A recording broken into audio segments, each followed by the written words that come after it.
Salut tout le monde, ça me fait grave plaisir de recommencer ces podcasts, ça faisait un petit moment qu'on n'avait pas fait. Et aujourd'hui, comme je l'ai annoncé du coup dans ma dernière vidéo, on va parler spécifiquement du porno. Donc faut savoir avant que ce podcast commence que c'est un podcast qui va être à peu près ouvert à tous, de tous les âges, si on a déjà entendu parler ou qu'on sait globalement ce que c'est que le porno. Évidemment, un enfant de 4 ans, je suis pas sûr que ça l'intéresse de ouf. Mais voilà, si on a déjà entendu parler de ça, ça peut être intéressant parce que ça va être plus les coulisses que vraiment les recherches intéressantes à faire ou je sais pas les meilleures actrices ou des trucs comme ça quoi. Bon, et ben je suis avec une personne qui reste anonyme du coup. Je te laisse dire bonjour. Salut. Voilà. Et ben on va commencer. Bah let's go, c'est parti. Ok. Est-ce que t'as un truc toi quand je te dis porno comme ça, à quoi tu penses? Enfin non, ouais, ça paraît logique, mais Bah je pense que c'est les vidéos direct ouais. sur internet. Assez naturellement quoi. Genre...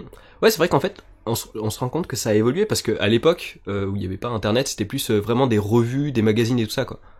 Ouais. Bon, c'est une autre époque quoi qu'on n'a pas vraiment connue, mais. Et je pense que la sensibilité, elle a aussi pas mal évolué parce que avant voir juste une femme nue, c'était choquant et maintenant on en voit tellement partout que je pense que ça a beaucoup changé peut-être dans le mauvais sens, mais ça a beaucoup évolué. Faut voir. Bon, on peut considérer que c'est plus ouvert d'esprit de ce côté-là, du coup. Ouais, Ou peut-être. que c'est trop ouvert. C'est un peu au choix. Mais c'est vrai que c'est un truc en cours, en STAPS, on en a parlé. En gros, on fait d'histoire du sport. Et ce qu'on a vu, c'est que globalement, le rapport à la nudité dans les publicités pour le sport ou de trucs comme ça, il a énormément changé. Et à une époque, en gros, les meufs, elles étaient en tenue intégrale.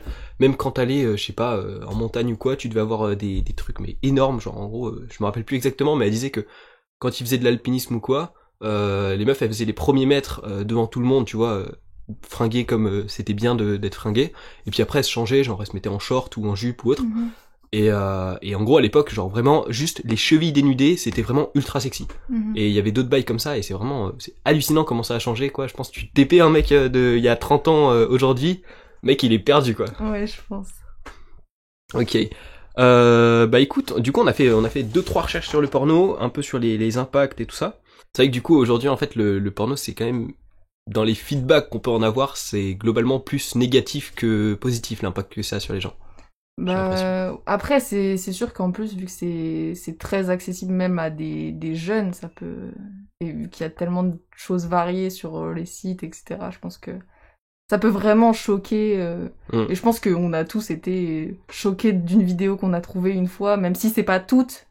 Mais je pense que on a tous eu un déclic un peu de ah mais qu'est-ce qui se passe quoi. Ouais, puis surtout il y a une espèce d'escalade de violence ou d'extrême dans les vidéos. Et ça c'est un truc dont j'ai entendu parler. En gros c'est le fait que en gros ton cerveau il va s'adapter en gros au stade de dopamine que tu lui envoies.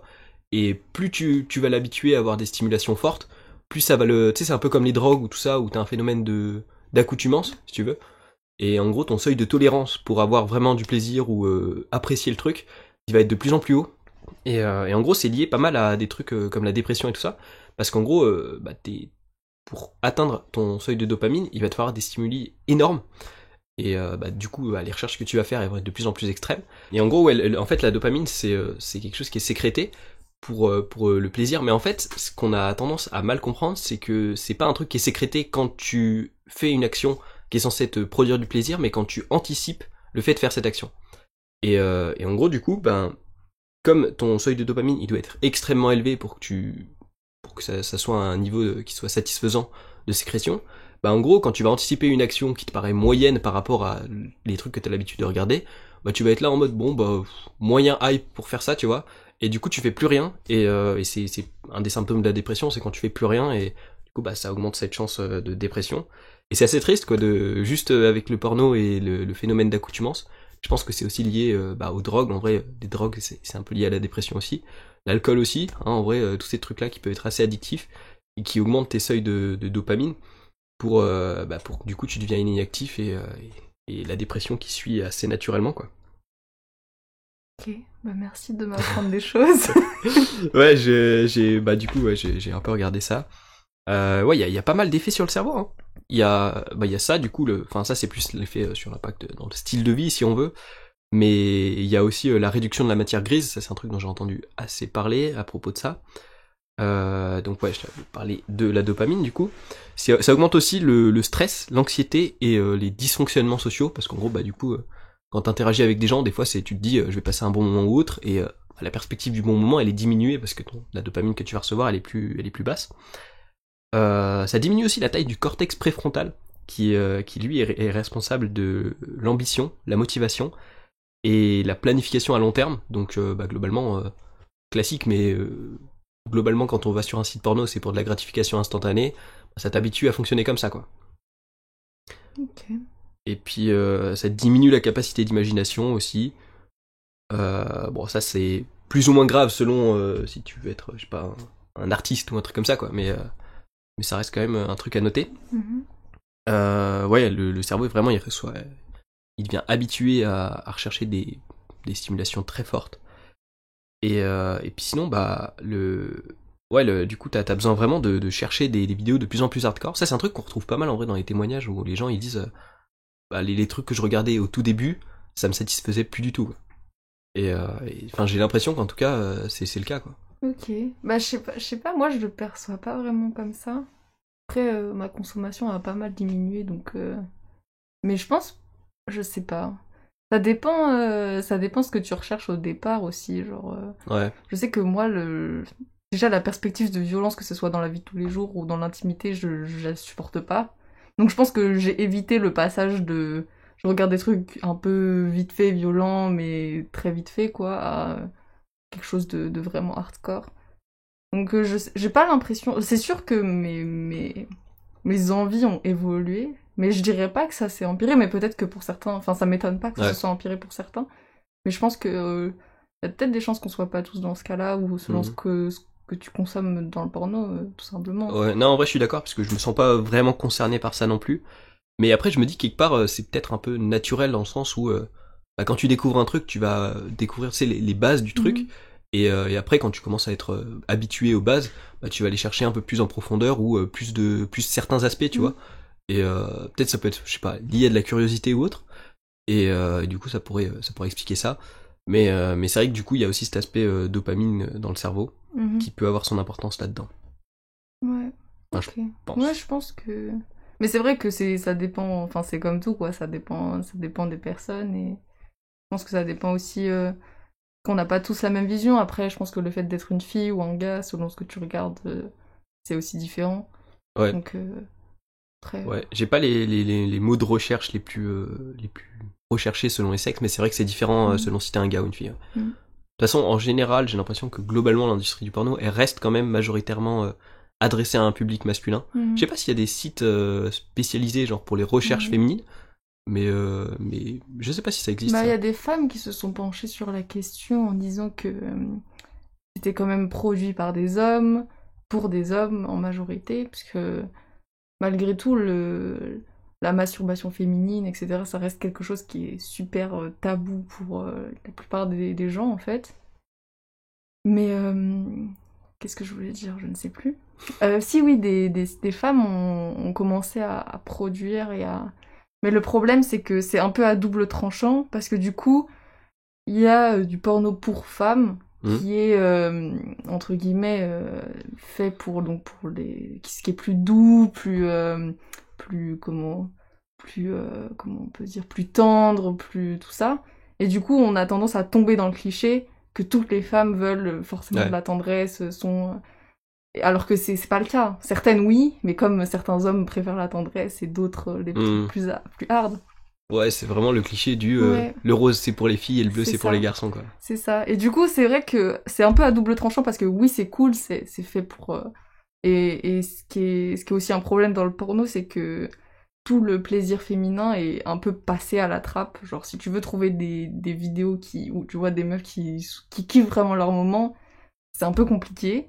Je sais pas quelles sont tes recherches, mais dans tous les cas, tu peux voir que même le temps préliminaire pour une meuf ou pour un mec, t'as vraiment 30 secondes de cuni et 4 minutes de pipe, tu vois. Ouais. Donc des trucs tout bêtes comme ça, mais tu vois que c'est pas... Enfin, c'est... Comment dire? C'est frustrant parce que tu te dis, ouais, j'ai trouvé une bonne vidéo et tout. Au final, le mec, il s'occupe... Enfin, le mec ou la meuf, ou peu importe, la fille est satisfaite pendant peut-être 10 secondes. et après elle doit se taper 10 minutes de fellation, quoi. Alors que c'est pas ça la vraie vie non plus, tu vois. Bah après, comme j'en parlais dans ma dernière vidéo, niveau vraie vie, je suis pas trop expérimenté là-dessus, hein. Mais oui, c'est vrai que ça a pas l'air d'être très représentatif, en tout cas. Mais tu peux t'attendre à, enfin, dans une relation intime, dans tous les cas, tu peux t'attendre à un truc du genre 50-50 ou même 60-40, quelque chose comme ça. Et c'est vrai que dans le porno, on retrouve plus du 10-90 ou du 20-80 si jamais, mais c'est assez rare, quoi. Ouais.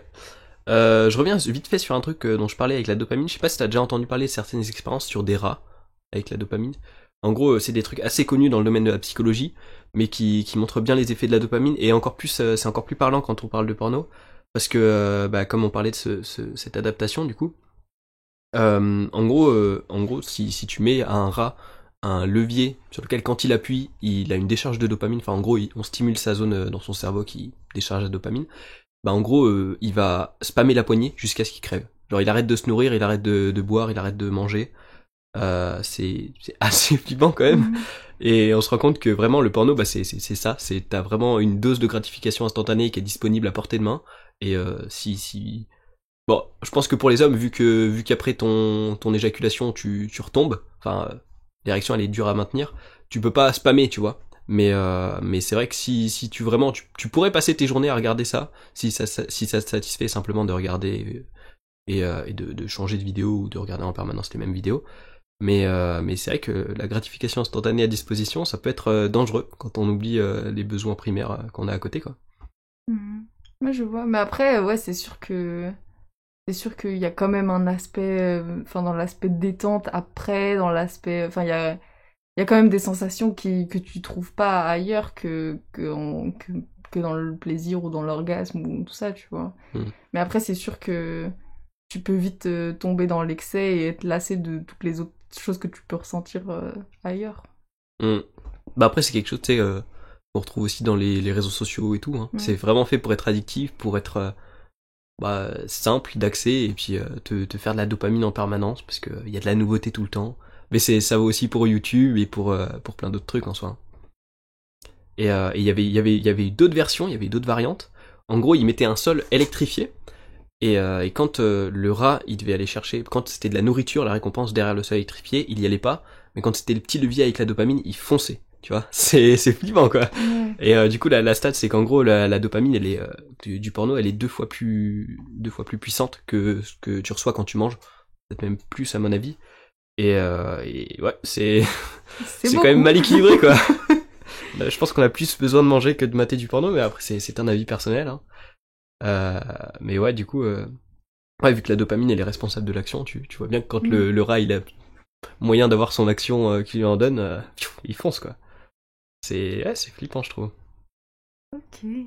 Et on peut faire le parallèle assez facilement avec l'accès à la malbouffe par exemple, où t'as de la malbouffe en permanence, bah tu vas bouffer, et puis bah tu finis obèse. C'est juste qu'avec le porno, bah ça se voit moins, quoi, que t'en consommes trop.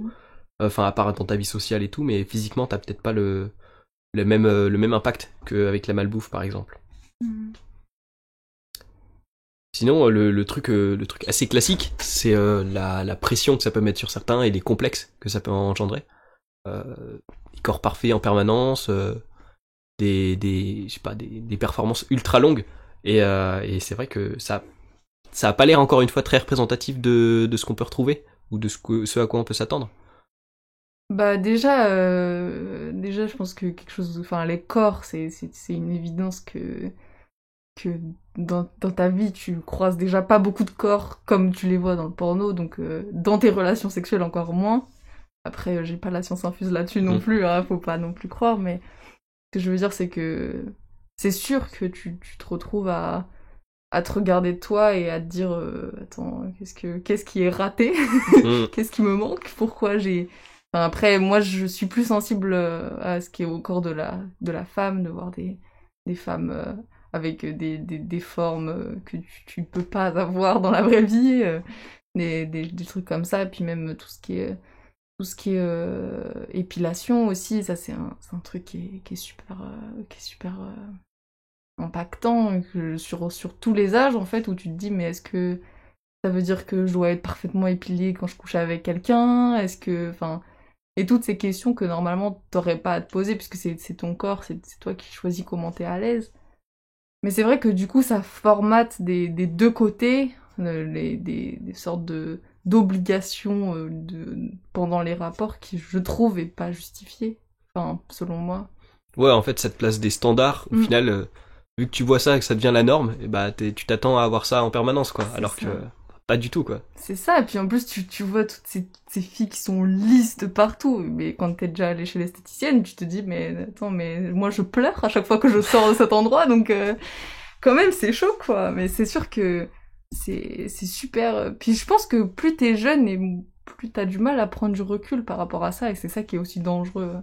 Mais c'est juste que tu te dis, bah, en fait, il faut que je sois exactement comme ci, comme ça, que je fasse ça pour que la personne en face, elle kiffe et tout.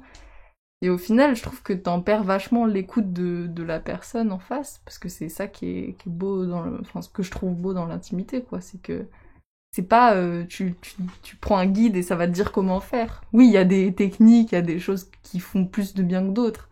Mais dans tous les cas, la réponse, selon moi, se trouve pas dans le porno, quoi. Ouais.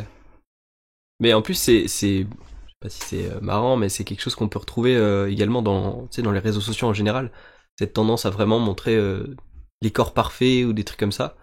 Et c'est vrai que c'est assez triste de se rendre compte qu'on peut vraiment trop comparer le porno aux réseaux sociaux aujourd'hui. Et même si l'utilisation qu'on en fait est pas la même, mais c'est un peu pensé de la même façon, j'ai l'impression.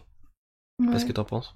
Ouais, je vois ce que tu veux dire dans le sens où, bah, c'est sûr que par contre, là, c'est très, l'utilisation des réseaux sociaux est très décomplexée. Tu y vas, tout le monde y va, alors que l'utilisation du porno c'est encore différent dans ce que ça publiquement comment c'est perçu, quoi. Mais c'est sûr qu'il y a une forme d'utopie mise dans le d'utopie de la relation, d'utopie des corps, d'utopie de tout ça, alors que des fois ça se passe mal. Enfin des fois il y a des problèmes, des fois ça s'arrête, des fois, et ça tu le vois que très peu dans le porno quand tu cherches pas vraiment, quoi.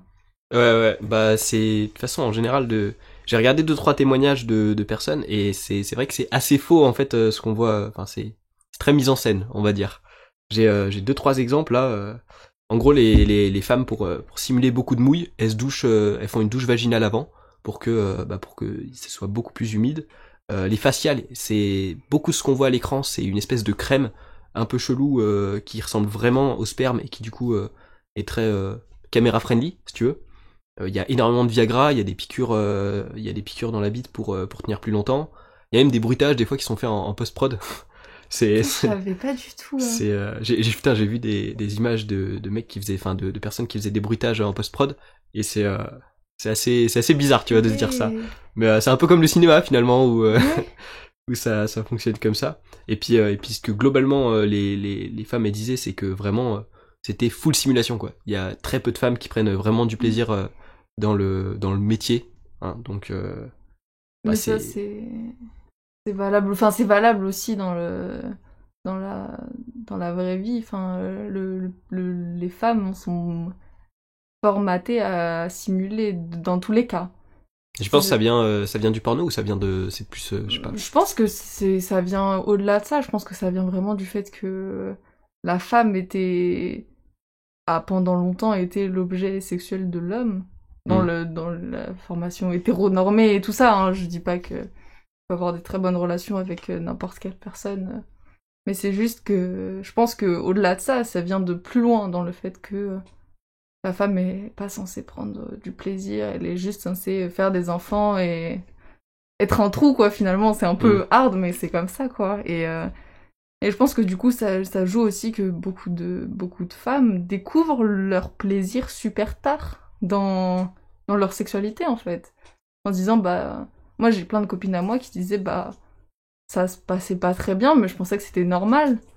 Enfin, que juste j'avais mal, mais c'était normal, c'était comme ça, ou bah finalement j'ai pas pris plus que ça de plaisir, mais j'ai mis parce que bah au moins l'autre il pense que. Enfin, tu vois, c'est tout des choses comme ça où je pense que un mec se pose pas toutes ces questions, genre que ça se passe et ça se passe, tu vois. Et nous, on est obligé de penser à 1000 choses. Est-ce que ça va, est-ce que ça va et tout ça. Et je pense que oui, au-delà du porno, c'est vraiment la société nous a éduqués comme ça, quoi. Ouais. Bah après, il y a forcément certainement un manque de communication aussi sur le sujet.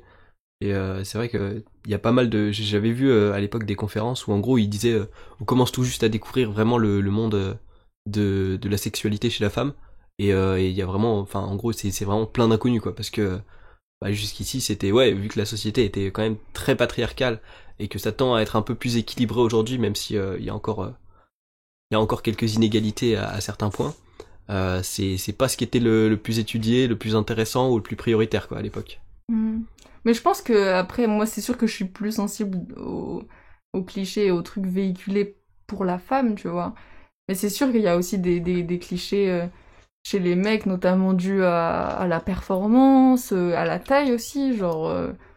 Enfin, toutes ces choses que tu contrôles pas finalement, au final, tu te retrouves à être un peu victime de ça, et je pense que ça peut stopper beaucoup ou angoisser beaucoup de mecs qui commencent leur vie sexuelle, notamment en se disant, bah, si ça se passe pas comme ça et tout, alors que en vrai, ça peut très bien durer 2 minutes et être très cool, et aussi durer 3 heures et que ça soit bien, tu vois, mais c'est pas... Enfin, je veux dire, c'est pas non plus... tant que t'es avec la bonne personne, enfin, c'est un peu... Waouh, tout est beau, tout est rose, petite fleur, mais en gros, tant que t'es avec la bonne personne, c'est...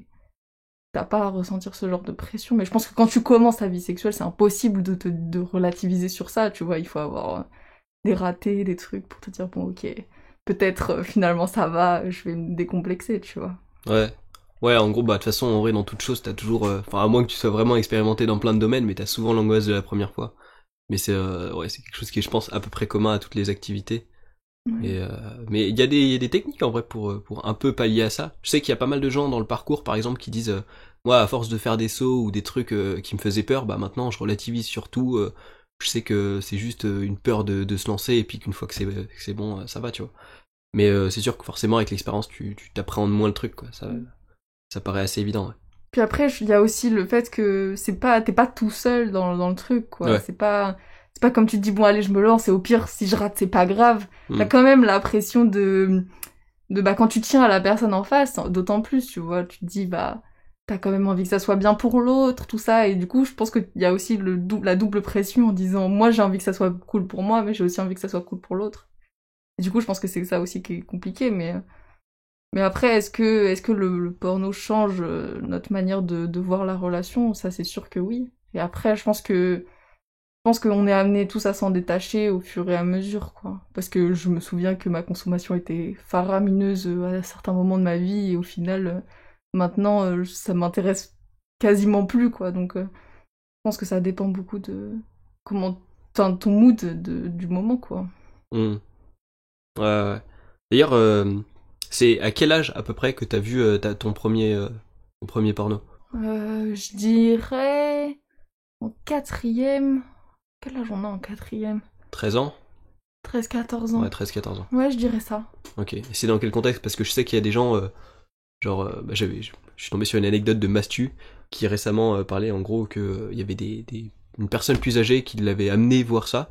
Et enfin, genre, en gros, elle l'avait pris à part, elle avait fait, ah, tiens, regarde ça. Et je sais que enfin, ça dépend des gens, en tout cas, des fois c'est un accident et des fois c'est souhaité. Je saurais pas te dire. Je crois que j'étais allée voir par curiosité par moi-même, tu vois. Mhm.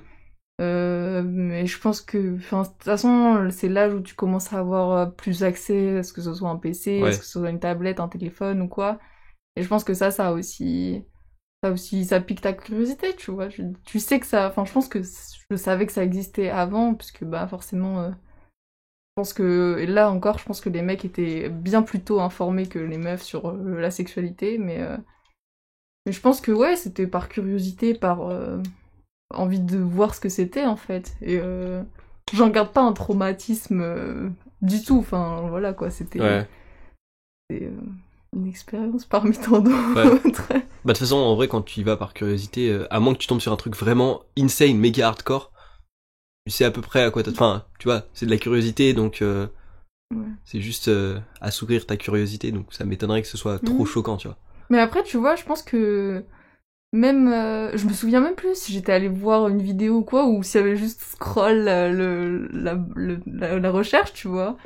Mais je pense que même à mon âge, à mon âge, croire que je suis vieille. Non, mais je pense que quand t'as la vingtaine, tu vois, tu sais ce que t'as pas envie de regarder. Genre, moi, je scrolle et j'ai fait cette vidéo. Non. Ça, non. Tu vois, enfin, je pense que t'arrives quand même à savoir ce qui, potentiellement, tu peux ne pas kiffer, quoi. Mm. Oui, ça Euh, paraît pas évident, surtout quand t'as plus de connaissances sur le truc, quoi. Tu sais où c'est pas la peine que t'ailles, quoi. Mm. Enfin, voilà, je pense que tu t'arrives à cerner un peu comment toi tu perçois les choses, quoi. Bah moi, tu sais que c'était à 11 ans. C'était au de ouf. C'était en sixième. Et c'était vraiment par curiosité, en fait. Et le truc, c'est que je fonctionne beaucoup comme ça. Mais en gros, j'ai pas regardé une fois, tu vois, et après, c'était bon. Mais j'ai continué vraiment à être curieux pendant, je sais pas, genre 1 ou 2 mois. Et après, mes parents m'ont rodé. Donc, good news. D'accord. Et du coup, on a eu une discussion assez courte, en gros, où il me disait, ouais, c'est pas la réalité et tout ça. Et après, du coup, j'ai fait une longue pause de, je sais pas, peut-être 2 3 ans avant d'y retourner. Mais c'est vraiment full curiosité, tu vois. Il y avait pas de je me touche dessus ou des trucs comme ça. C'était vraiment, j'essaie de comprendre ce monde-là. J'étais là en mode, je suis intrigué, tu vois, parce qu'en sixième, même ton corps, tu le connais pas encore très très bien. Et du coup, t'es là, ah ouais, d'accord, je savais pas qu'on pouvait faire ça et tout ça. Et voilà. Et puis bah après, comme tout ado, je suis retourné dessus, je pense. Enfin, comme tout ado, à peu près une majorité, quoi. Ouais, je pense qu'on peut dire. Ouais. Et puis ouais, je pense comme tout ado, j'ai eu des périodes où j'en consommais plus ou moins. Et là, ça fait depuis, je me suis dit, pour mes 19 ans, j'arrête de regarder. Et j'ai réussi à m'y tenir pour l'instant. Ça fait combien 4 mois Un truc comme ça, je crois. Félicitations. Ouais. Je suis une Ok. cure de désintox. D'accord. Mais ouais, après, je pense que ce qui est aussi un peu compliqué, c'est que nous, en tant que meufs, comme tu disais, il y a beaucoup d'inconnus dans notre sexualité à nous et dans nos organes du plaisir, etc. Et je trouve que du coup, c'est super difficile quand t'es ado de comprendre comment ton corps fonctionne. Et c'est pour ça que aussi, il y a beaucoup de gens qui préconisent la masturbation chez les meufs en disant si vous voulez savoir ce qui vous plaît, sachant que c'est différent pour tout le monde, même pour les mecs, c'est pareil. Mais si vous voulez savoir ce qui vous plaît et ce qui vous fait du bien, bah il faut essayer en fait sur toi, ton corps. Et je pense que c'est ça aussi ce qu'il faudrait arriver à décomplexer chez les meufs en leur disant bah c'est naturel, comme ça comme ça tu sais ce que tu veux et tu évites les trucs un peu what the fuck avec des gens qui. Enfin, les gens peuvent pas savoir ce qui te plaît à toi si tu leur dis pas ou si vous découvrez pas ensemble, tu vois. Ouais. Et je pense que ça aide beaucoup de connaître son corps et je pense que ça m'a évité beaucoup de fois d'avoir des, enfin je sais pas si on peut dire mauvais coups, j'aime pas cette expression parce que un mauvais coup est forcément le bon coup de quelqu'un, enfin c'est juste Ouais. ça passe pas, le courant passe pas, mais ce que je veux dire c'est que je pense que se connaître soi-même ça aide beaucoup à avoir une meilleure sexualité après, quoi. Ouais. Bah en vrai, c'est un peu, je pense, un des quelques aspects bénéfiques du porno, c'est que tu peux découvrir peut-être des pratiques sur lesquelles toi tu te dis ah ça serait cool d'essayer. Mais je pense que voilà, c'est vraiment un des rares points intéressants, quoi. Bah, c'est sûr qu'il faut toujours aborder avec beaucoup, beaucoup de recul. Je pense que tout ce qui est comme tu disais, femme fontaine, etc., ça oui, ça arrive, mais non, pas tout le temps, quoi. Et il y a certains mouvements qui sont faits sur des meufs que toi tu supporteras pas en tant que meuf, et comme il y a des choses qui sont faites à des mecs que toi tu supporteras pas en tant que mec. Et c'est ça que je trouve aussi compliqué dans le porno, c'est qu'il n'y a pas vraiment de communication pendant l'acte et c'est scénarisé quoi, c'est un film. Ouais. Mais et c'est ça qu'il faut pas perdre de vue, c'est que c'est important dans les vraies relations de communiquer avec son partenaire en disant est-ce que ça va, est-ce que ça te plaît ou guide-moi si jamais tu préfères autre chose. Et je pense que tout ça c'est un truc qui est, enfin moi j'ai mis du temps avant de le découvrir dans ma sexualité, de vraiment la communication même quand t'es avec l'autre, tu vois, genre. Et je pense que c'est ça aussi un des aspects négatifs du porno, c'est que c'est tellement scénarisé que t'en oublies que la vraie vie c'est pas ça, quoi. Ouais.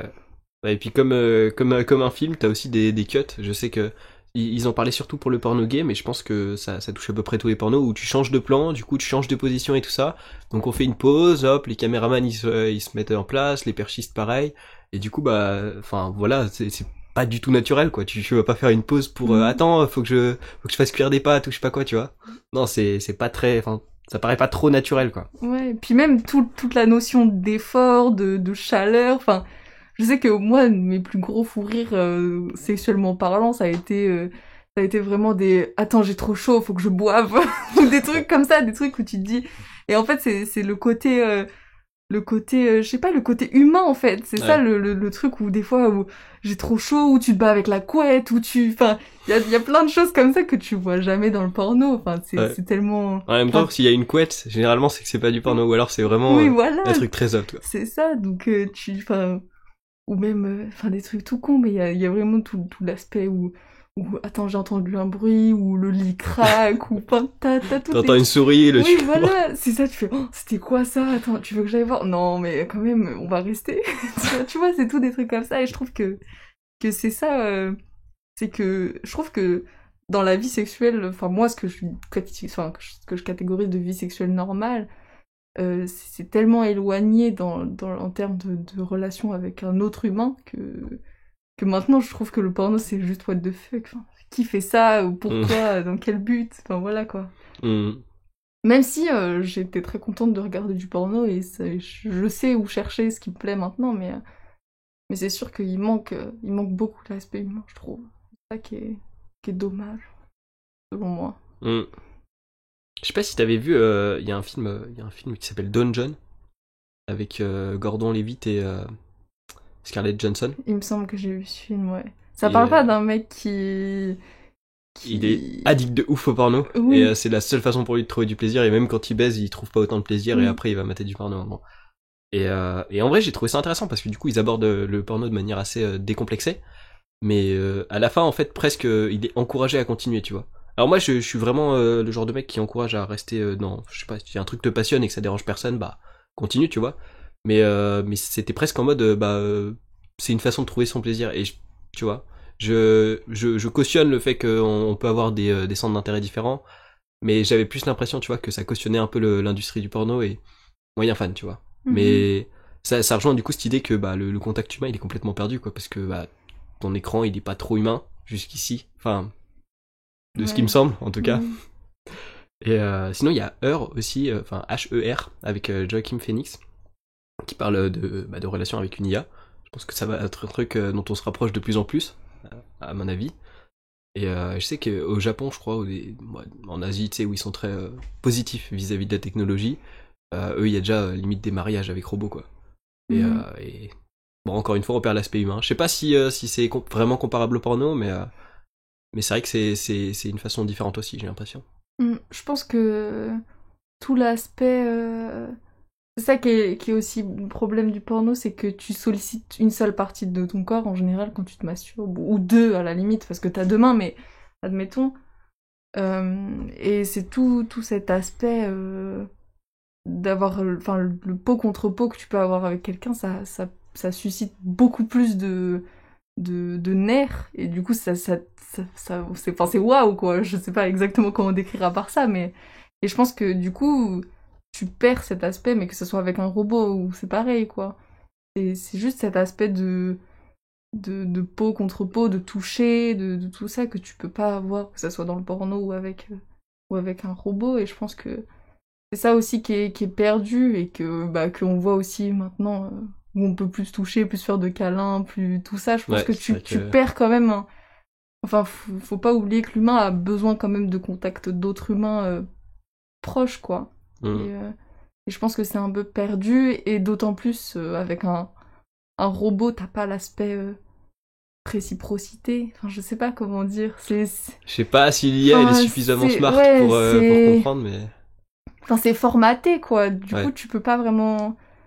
Ouais, je sais pas, ça paraît à la fois loin de ce qu'on connaît et à la fois pas si improbable. Enfin, je sais pas trop comment expliquer. Mais c'est vrai que c'est pas très... Enfin, je sais pas si c'est pas très rassurant, mais je trouve que c'est triste de voir que ça peut compenser quelque chose qui est incroyable, qui est la relation entre plusieurs personnes, quoi. Ouais, voilà. Mais c'est ça, en fait, c'est Mais c'est pareil, le porno, comme j'avais dit, ça mène à des dysfonctionnements sociaux. Et au final, bah, si on encourage ce genre de relation avec une IA ou à distance, enfin, tu sais, des trucs comme ça encourage un peu les comportements d'isolement social, si tu veux.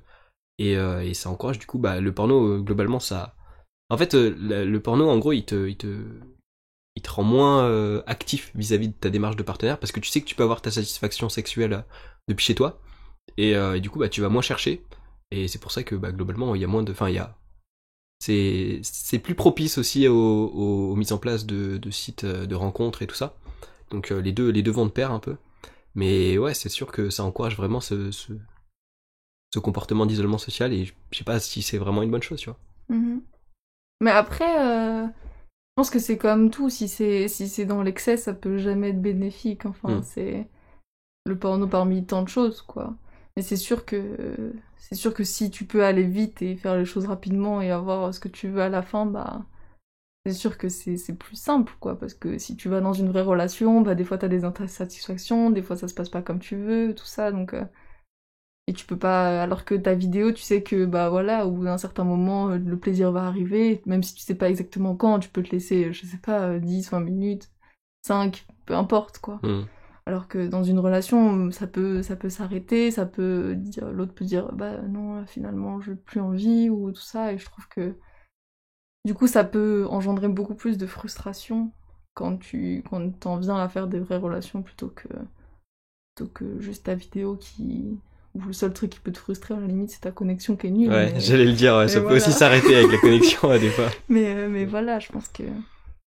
Enfin, c'est plein de choses comme ça qui font que le porno peut t'enfermer dans un truc pas forcément bénéfique pour toi, quoi. Ouais, bah puis même en vrai, ça cause quelques problèmes physiques. Franchement, tu sais, on entend souvent parler des problèmes d'érection ou des trucs comme ça. Il y a même un truc, c'est encore plus badant, c'est que tu peux avoir des problèmes d'érection avec une vraie personne, mais pas devant du porno, tu vois. Parce que t'es habitué à bander sur du porno, mais t'es pas habitué. Enfin, en gros, les stimuli avec une vraie personne, en tout cas en termes de, je sais pas, en termes de avant l'acte, tu vois, ils vont pas être assez forts pour que tu puisses bander. Et c'est genre grave badant de se dire ça, tu vois. C'est vraiment ton corps, il Ok, s'adapte de ouf à ce que tu lui donnes, quoi. d'accord. Et, ouais. Ouais, c'est chaud quand même. Puis bah tu peux avoir une baisse de libido aussi qui paraît assez évidente. Mais c'est vrai que c'est assez badant, quoi. Ouais. Franchement. C'est vrai que je savais pas du tout, mais du coup, ouais, c'est sûr que c'est assez impressionnant de voir l'impact que ça peut avoir finalement Mm. sur nous, quoi. Ouais. Après, je sais pas trop côté femme. Encore une fois, ça reste assez flou. Même la connaissance en général, donc les impacts encore plus, j'imagine. Je crois que pour les hommes, tu peux aussi avoir genre des problèmes d'éjaculation précoce, en gros, où juste tu t'habitues à faire ça le plus vite possible pour avoir ta dose de dopamine très vite. Et du coup, bah tu sais plus faire durer. Et quand tu passes avec une vraie relation, ça part direct, quoi. Mhm. Ouais. Mais après, je sais pas trop ce que peut faire chez une meuf. Après, comme je te disais, ma consommation, elle a tellement baissé que je pourrais pas te dire, mais c'est sûr que c'est différent. Et moi, je trouve que justement, le fait de...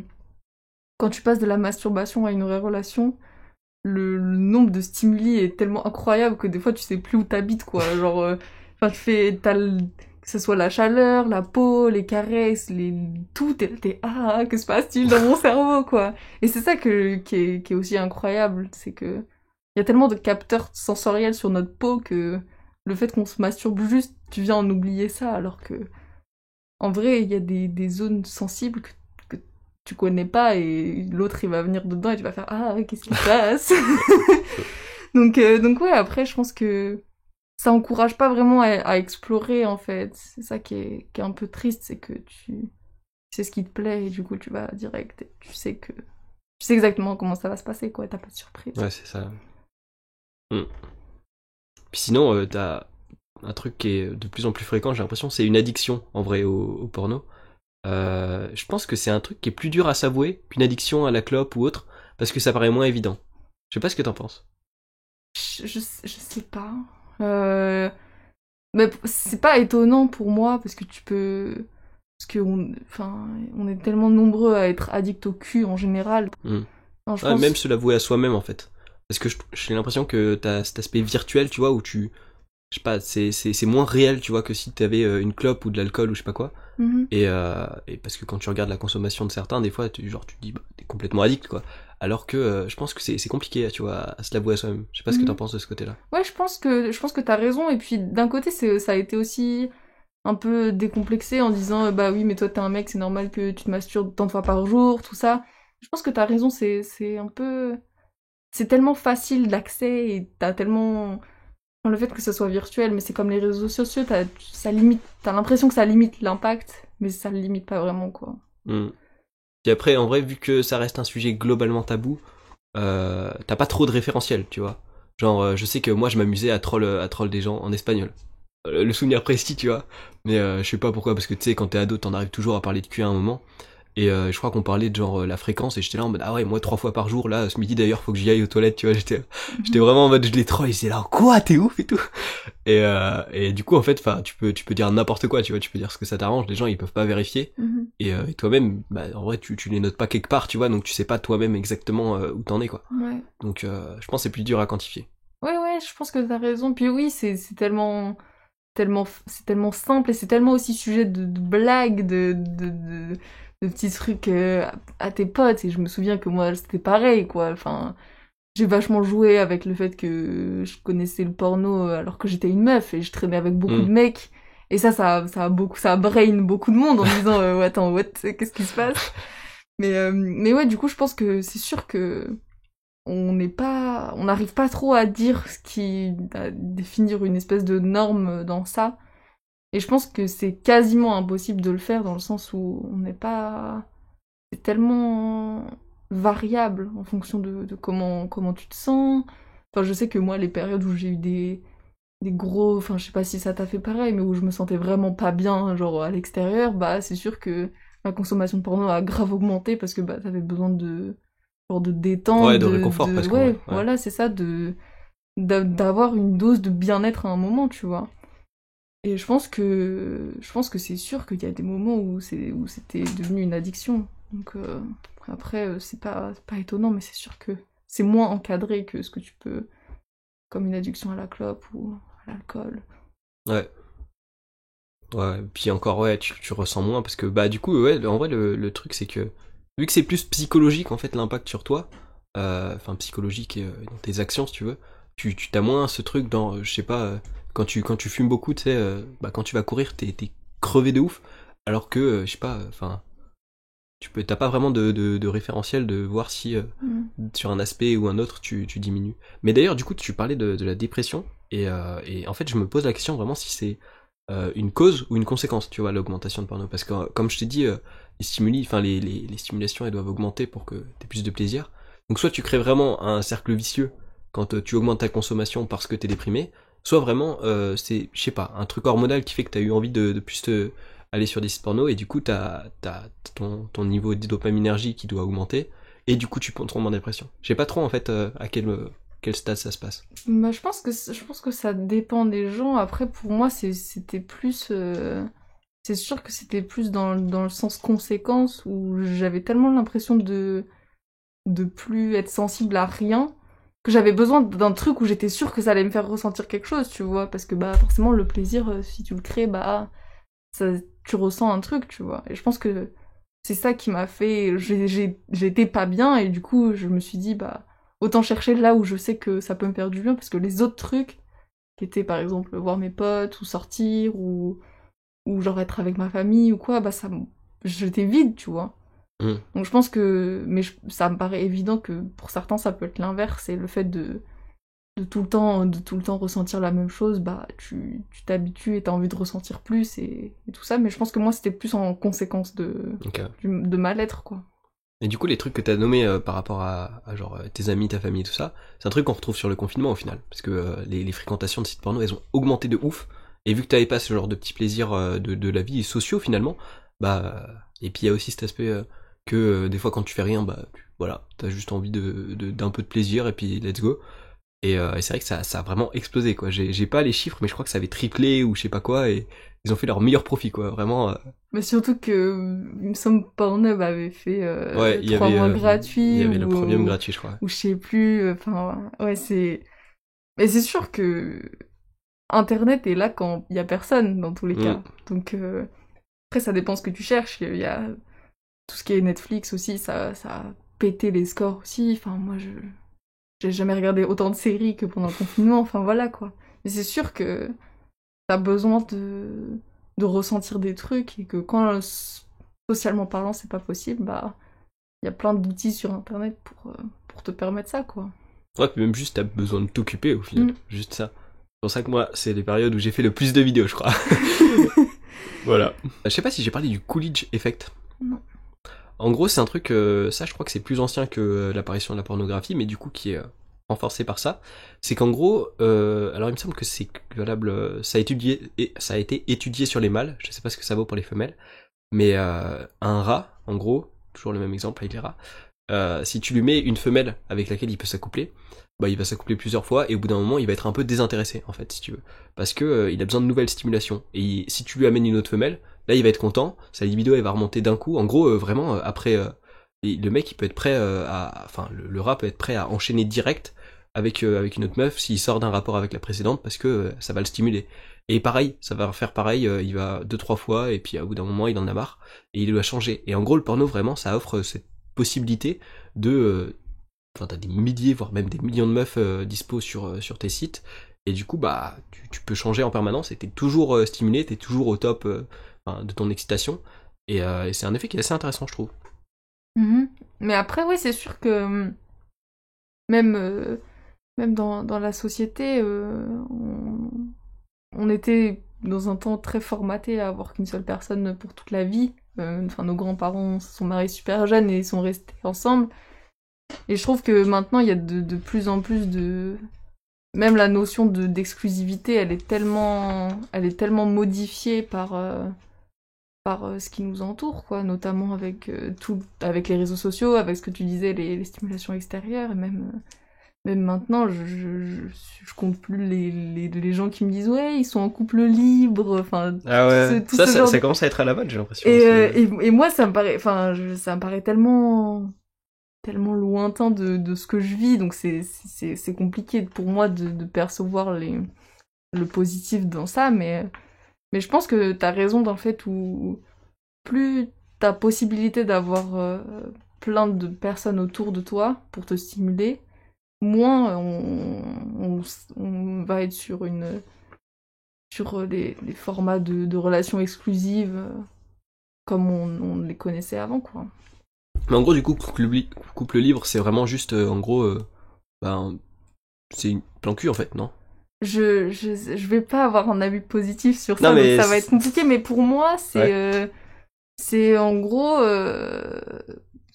d'après ce que j'en comprends, c'est en général des personnes qui s'aiment, mais qui Ouais. s'autorisent à aller voir d'autres personnes, Mhm. en disant, bah, que par exemple, sexuellement, tu peux aller voir d'autres gens, ou même, pour ceux qui sont polyamoureux, tu peux être en couple avec plusieurs personnes.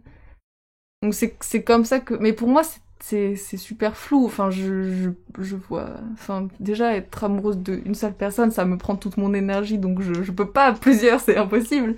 Mais je pense que oui, du coup, le fait d'avoir tellement de possibilités, et maintenant, rencontrer des gens, c'est tellement facile. Avant, t'habitais dans ton bled, il y avait 3 pecnos, tu pouvais pas, quoi. C'était la fille ou le fils du boulanger, c'était tout, quoi. Mhm. Et je trouve que maintenant, c'est tellement facile de rencontrer des gens qu'on perd un peu cet aspect fidélité à une seule personne, quoi. Ouais, bah après, donc toi tu vois ça à peu près négativement en gros les couples libres. Bah, en fait, je sais pas si je peux dire négativement. Enfin, dans tous les cas, ça regarde les gens qui se Ouais. lancent dans ça, tu vois. Mais je sais que personnellement, je suis incapable de... Ça, je suis vraiment incapable de le faire parce que être amoureuse d'une seule personne, ça me prend toute mon énergie, en fait. Je peux pas aller... Et même mon cerveau n'est pas... Enfin, je sais qu'on n'est pas tous pareils, mais mon cerveau n'est pas capable de ne serait-ce que penser à une autre personne, en fait. Juste, t'es avec quelqu'un, t'es amoureux de la personne, bah, il y a que cette personne. Enfin, voilà, encore une fois, c'est très fleur bleue et tout ça, mais pour moi, c'est comme ça que ça se passe, quoi. Voilà. Mais non, je pense pas que ce soit négatif, parce que si ça apporte le bonheur des deux côtés, autant profiter, quoi. Ouais. Voilà, après, voilà, enfin, tant que ça fait pas, enfin, tant que ça fait de mal à personne, je vois pas Ouais, on est pourquoi s'en d'accord, empêcher, quoi. Ouais, bah, moi, vraiment, c'est un peu la philosophie que j'essaie d'appliquer, c'est, bah, si ça fait de mal à personne, bah, fais-toi plaisir, quoi. Mhm. Tu vois. Mais je pense que c'est ça, le problème, c'est que des fois, t'as tendance à accepter pour l'autre, tu vois. En disant, mais c'est comme il y a certaines meufs qui acceptent que leur mec regarde du porno en disant, bah, si j'accepte pas, bah, peut-être que je le perds et tout ça, alors Ouais. que ça les blesse, tu vois. Et je pense que c'est ça aussi que tu peux avoir dans les couples libres, c'est si la personne en face, elle accepte pour pas te perdre, bah, quelque part, c'est voué à l'échec parce que ça fait du on mal est à d'accord. quelqu'un, quoi.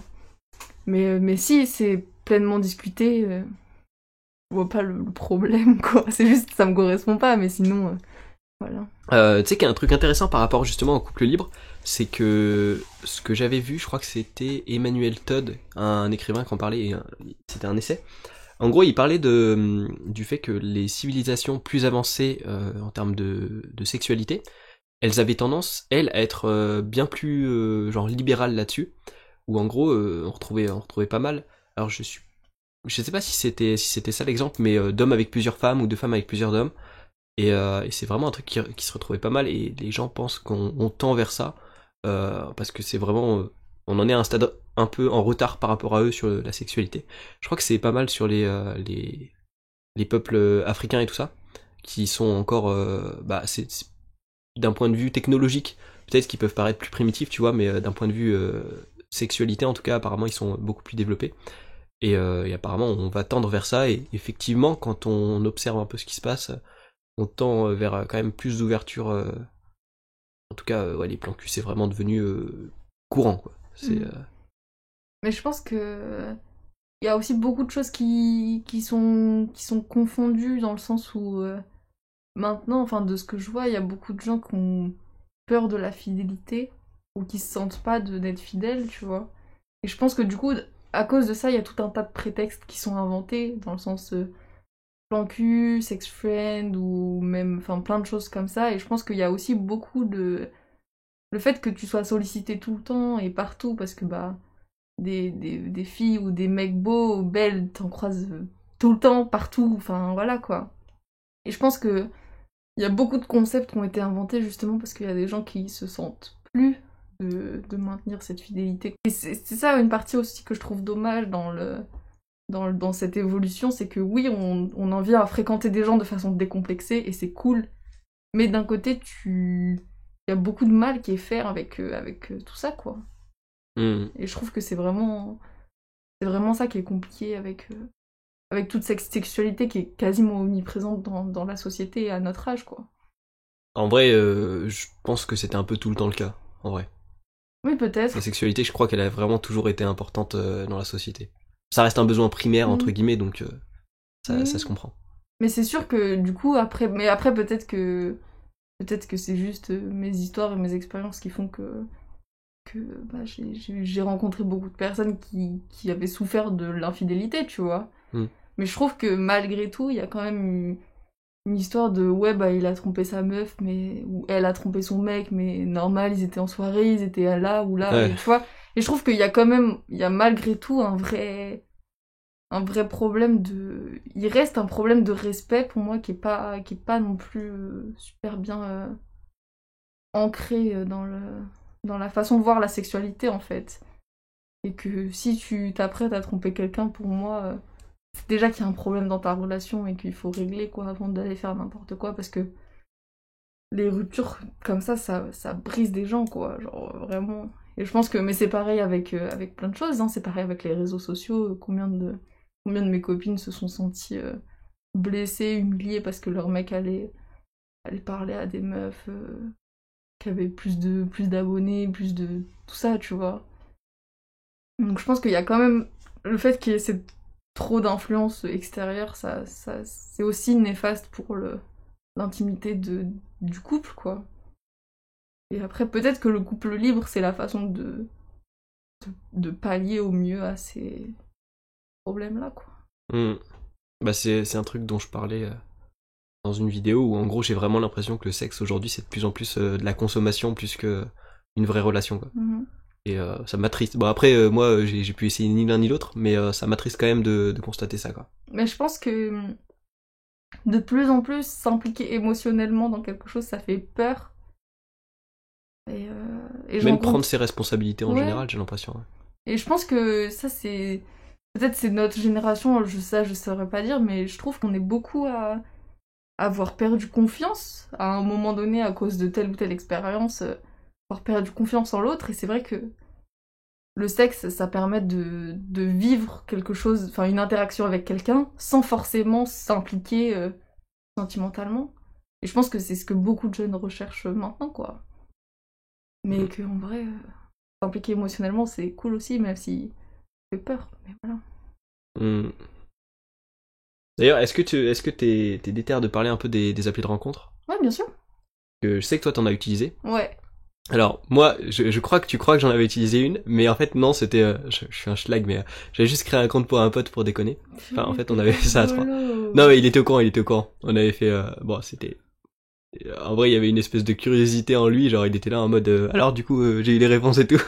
Et j'ai tapé des barres, et du coup, bah, en vrai, ça a duré genre un jour ou deux, on se faisait chier en cours. Toujours, les conneries, c'est toujours en cours. Et du coup, voilà, mais je comprenais pas du tout comment ça fonctionnait. Moi, dès que je suis sur un nouveau truc, je comprends pas. Je suis devenu vieux, moi, avec la technologie, moi, maintenant, vraiment. Pourtant, c'est pas non plus ce qu'il y a de plus compliqué, les applis de rencontre, mais... ouais, mais moi, j'ai quand même du mal, hein. Ok. Ouais. Et du coup, et toi, t'en penses quoi, en général? Oula, alors, c'est très large comme question, ouais, j'en pense large. pas. Mais, bah, moi, j'ai beaucoup rigolé, hein. Ça m'a fait du bien d'aller sur ce genre d'appli. Enfin, c'est comme tout, quoi, il y a du positif et du négatif, mais dans l'aspect positif, en termes de confiance en soi, ça joue énormément, je trouve, en termes de... Quand t'as des baisses de confiance en toi et que tu vois que tu peux plaire à d'autres juste avec des photos et 4 mots, quoi, bah t'as une sorte de gratification un peu addictive, comme on en parlait tout à l'heure, tu vois. Mais je pense que dans l'absolu, c'est pas une mauvaise chose tant que c'est pas consommé dans l'excès. Moi, c'est là, je swipais dans mes toilettes, enfin voilà quoi, y a pas de... Et je pense que ça occupe aussi, dans le sens où tu peux rencontrer, c'est devenu facile de rencontrer des gens, tu peux facilement te retrouver avec des gens avec qui ça se passe super bien, et que t'aurais jamais rencontré si jamais, tu vois. Et mais ça reste quand même une relation biaisée par le physique et par le... Et tu as tendance à créer une alchimie qui aurait peut-être jamais existé dans la vraie vie, quoi. Mais sinon, c'est des barres, hein. Moi, j'ai j'ai grave rigolé, j'ai des centaines et des centaines de screens de phrases d'accroche chum de mecs, enfin voilà, quoi. Pour moi, c'est pas une expérience néfaste. Après, ça peut le devenir si t'as trop envie de matcher avec tout le monde, ou si t'as vraiment besoin... Enfin, moi, je l'ai pas fait par besoin de rencontrer des gens à la base. C'est pas là, on me dit, il faut que je me trouve un mec, il faut que je me trouve un plan cul, ou quoi. Enfin, pas du tout. C'est vraiment, je vais essayer et ça va être marrant, quoi. Okay. Donc je pense que ça dépend de ta démarche quand tu t'inscris. Mais truc marrant, avec mon chéri, on s'est rendu compte on s'est mutuellement swipe left, donc ça veut dire on s'est vraiment dit non, pas toi. Okay. Et en fait, genre vraiment, alors que on est ensemble et ça se passe très bien, quoi. Mais juste sur l'appli, on n'a pas matché et voilà, et c'est drôle. Donc je pense qu'il y a quand même une partie... tu peux t'attendre à rencontrer une personne super, mais dans tous les cas, moi ça s'est jamais concrétisé avec qui que ce soit avec qui j'ai pu matcher, avec qui j'ai pu discuter, quoi. Parce qu'après, au bout d'un moment, tu te dis, bon bah, non, je connais pas cette personne, et voilà. Après, ça dépend c'est pareil, c'est comme tout, ça dépend ce que tu cherches. Mais oui, tu peux rencontrer des gens très cool, des gens qui ont une chouette histoire aussi, je trouve que ça permet de rencontrer des gens qui ont fait des choses, qui ont voyagé, discuter de plein de trucs, quoi. Donc voilà. Comme un forum. Voilà, c'est ça. Sauf que là, au moins, les gens, ils sont tous dans l'optique de rencontrer quelqu'un. Et les gens sont assez clairs en général de ce qu'ils veulent. Genre, C'est mieux quand même. Ouais, c'est assez. Enfin, je trouve que ça. Il y a moins de mensonges que dans la vraie vie, tu vois. Si tu veux juste pécho, bah. Les gens, ils le disent tout de suite en général. Ok. Enfin, moi, en tout cas, de mon expérience, il y a des mecs qui m'ont dit, bah, on se voit ce soir. Bah, non. Enfin, moi, je sais pas ce que je veux, quoi. Donc, non, je trouve que c'est. Il y a quand même un truc honnête, parce que t'es pas comme dans la drague en face à face, quoi, où tu joues et tu cherches à plaire. Là, tu sais déjà que tu plais, donc tu passes direct à l'étape supérieure, quoi. Donc oui, pour moi, c'est positif, mais après, c'est sûr que t'en viens vite accro, quoi. Au bout d'un moment, t'es là. Tu regardes même plus, t'es juste comme ça, enfin, ça devient même plus intéressant, quoi. Donc oui, avec modération, comme tout. Moi, je trouve ça marrant. Si jamais l'expérience, tu veux tenter l'expérience, bah, fonce, hein, parce que, honnêtement, t'as rien à perdre, quoi. Genre, c'est juste une expérience parmi tant d'autres, voilà. C'est quoi qui t'empêche d'utiliser un site de rencontre, toi? Bah, encore une fois, l'aspect consommation, c'est pas du tout comme ça que j'ai envie d'aborder le sexe. Et aussi, l'aspect que c'est super superficiel, je trouve. C'est vraiment, t'as une image, et tu te fais ton avis sur l'image. Et je suis pas méga fan, tu vois. Je pense même qu'en vrai, si jamais je devais aller sur Tinder ou je sais pas quelle appli de rencontre, je mettrais, tu sais, je sais que j'avais vu, du coup, quand on avait fait le pont pour mon pote, qu'il y avait des gens qui mettaient genre un screen, je sais pas, noir ou blanc, et qui écrivaient un truc genre soyons pas superficiels, discutons avant de nous faire un avis ou un truc comme ça, que j'ai trouvé intéressant. Mais c'est pas, je pense que c'est pas le genre de profil qui a le plus de swipe, tu vois. Donc voilà, mais je trouve que c'est vraiment assez triste d'en arriver à un stade où t'as tellement envie de trouver quelqu'un que tu te fais un avis sur une image. Genre c'est vraiment, tu vas pas plus loin que ça. Enfin, dans la première étape en tout cas, et je trouve ça, ouais, je trouve ça vraiment nul, quoi, en vrai. Ok. Mais parce que dans la vraie vie, ça se passe comme ça aussi. Ouais, en partie. En vrai, je En trouve partie. que c'est... Enfin, les gens qui disent oui... Enfin, l'apparence, elle joue aussi dans la vraie vie. Tu vas pas aller Ouais, vers mais quelqu'un... dans la vraie vie, tu mets pas genre un nope, tu vois, genre Oui, c'est définitif. vrai. C'est plus un nope mental, tu vois. Oui. Parce que oui, effectivement, il y a un truc qui s'appelle, genre, si tu veux, la règle des 3 secondes ou quoi, mais même c'est plus rapide que ça. En gros, la première impression d'une personne, tu te la fais en 3 secondes, et avant qu'elle change, cette première impression, va falloir qu'il y aille. Et en gros, bah oui, effectivement, mentalement, c'est un truc qui fonctionne, que c'est rapide. Mais c'est pas définitif, tu vois. Il y a pas, on se revoit plus, tu vois. Ouais. Donc je trouve qu'il y a ça. Et puis il y a aussi cet aspect que sur Tinder, je sais pas si t'as vu la vidéo de Simon Puech dessus, où en gros t'es noté en gros comme je sais pas sur un jeu compétitif ou autre. T'as une note qui est cachée et en gros tu tombes avec des gens qui sont de ta note en gros. Et je trouve ça badant d'être noté par un truc genre ouais toi t'es moche toi donc on ne veut pas ou toi ouais toi t'es classe tu vois. Je trouve ça nul. Mais surtout que c'est vrai qu'il y a un gros problème avec, l'algorithme, notamment sur le fait que les meufs lesbiennes, tu peux mettre, tu sais, tes préférences Ouais. en disant je préfère un homme ou une femme, et que les meufs lesbiennes avaient quand même des profils de mecs Ah sur ouais. leur... ouais. Il y a eu enfin, il y a eu un peu un espèce de soulèvement en disant bah c'est pas normal.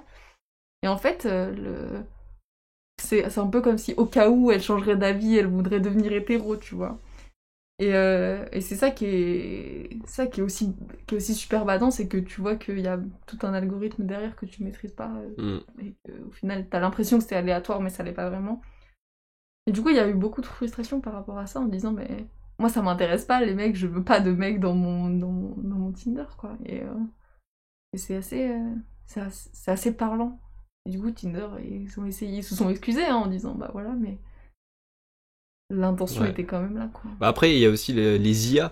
Je sais qu'il y avait une IA qui avait, en gros, qui essayait d'identifier des personnes, si tu veux, et en gros, qui avait identifié une personne dans un gorille, si tu veux, et ça avait sonné méga raciste, tu vois, parce que, évidemment, le gorille, il a une couleur de peau plutôt foncée, donc on peut associer le fait que l'IA, elle identifie des personnes d'origine africaine, si tu veux, comme des gorilles, et du coup, forcément, ça avait fait scandale. Mais c'est vrai que l'IA finalement va s'adapter de manière pas du tout éthique. Et ça, si c'est une IA, après je sais pas comment ils font leur truc, s'il y a du machine learning ou pas, mais enfin tu contrôles pas tout quoi. Donc au final, si elle veut te faire date avec des gens qui sont archi moches alors que toi t'es méga BG, bah t'y peux rien. C'est l'appli, tu peux pas la changer quoi. Et puis après en vrai, il y a aussi l'aspect, des fois les photos elles sont retouchées quoi en fait, c'est con, hein, mais c'est comme les réseaux sociaux, comme plein de trucs. Moi-même mes miniatures, tu vois, c'est pas juste une photo et tout ça. Je retouche des fois les lumières, je mets des trucs plus stylés. Et c'est pas comme ça que j'ai envie de fonctionner, tu vois. Alors que dans la vraie vie, comme tu disais, on peut se faire un avis, mais les gens ils sont pas retouchés, tu vois. Ils sont un peu plus fidèles à eux-mêmes. Et comme je suis pas du tout, enfin j'ai jamais vraiment été très superficiel, tu vois. Je suis jamais maquillé de ma vie, en vrai. Pareil, mes fringues, je m'habille, tu vois, je vais pas être classe ou quoi. C'est pas du tout mon style, tu vois, l'aspect vraiment superficiel qu'on peut trouver sur Tinder, donc ça m'intéresse pas. Ok, je comprends. Et puis ouais, en vrai, c'est un truc dont j'ai réalisé récemment, mais j'essaie aussi de faire gaffe à pas transmettre une image justement pour renforcer ces clichés de un homme il doit être fort, une femme elle doit être sensible, et du coup je fais plus gaffe à ce que je poste, genre sur Instagram et tout ça. Je vais pas faire une abondance de muscles en permanence parce que ok, c'est intéressant de montrer une progression, mais juste flex tout le temps, je trouve pas ça intéressant, tu vois. Je comprends. Et c'est un truc que j'ai l'impression qui est pas trop retrouvable dans la mentalité de Tinder. Donc après peut-être j'ai une idée complètement biaisée sur le truc, mais voilà, je trouve ces moyens compatibles. Ok, je comprends. Comment dire, ça me paraît juste. Enfin, c'est sûr qu'il y a une certaine partie qui est très tournée vers le physique, parce que forcément c'est déjà le principe même de Tinder, c'est que tu vois la photo en premier, il faut que tu ailles chercher la description. Donc, ah ouais, la description s'affiche pas en bas. En gros, elle s'affiche en bas, mais si la description est longue, tu vas avoir genre un tout petit bout quoi. Et du coup, c'est ça aussi, ça montre que, voilà, l'image, l'image que tu renvoies, que ce soit sur les réseaux sociaux ou sur Tinder, c'est sûr que elle est biaisée en quelque sorte. Après, c'est sûr que ça dépend de ce que tu veux véhiculer. Enfin, je sais que mon Insta est archi chaotique et que je pense qu'il représente bien qui je suis dans toutes les façades de ma personnalité, quoi.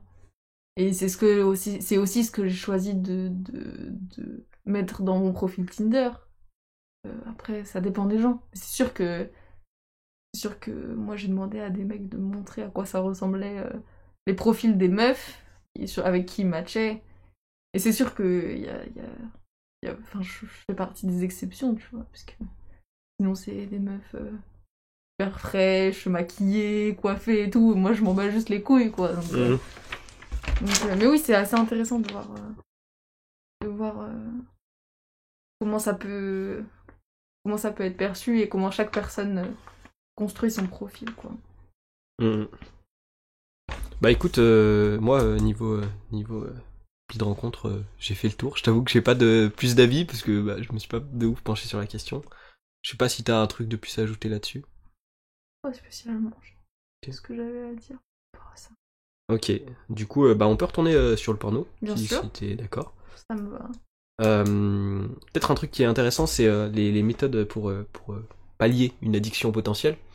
Peut-être ce qui est intéressant à savoir, que les gens ne savent pas forcément, mais du coup, en général, la meilleure méthode pour changer d'addiction, enfin, pour éviter de rester dans une addiction ou changer d'habitude, c'est de remplacer cette habitude par une autre. Donc voilà, ça peut être intéressant pour tous ceux qui nous écoutent et même qui sont pas forcément addicts au porno, mais addicts à autre chose. C'est quelque chose d'assez intéressant à faire. Moi, truc tout con, mais addiction aux jeux vidéo, je l'ai pas lié en étant addict à produire du contenu sur YouTube, tu vois. Je passe plus 10 heures sur Overwatch, mais je passe 10 heures à faire une vidéo, tu vois. Et est-ce que c'est mieux? Faut voir. Moi, je trouve que c'est mieux, mais c'est pas forcément l'avis de tout le monde.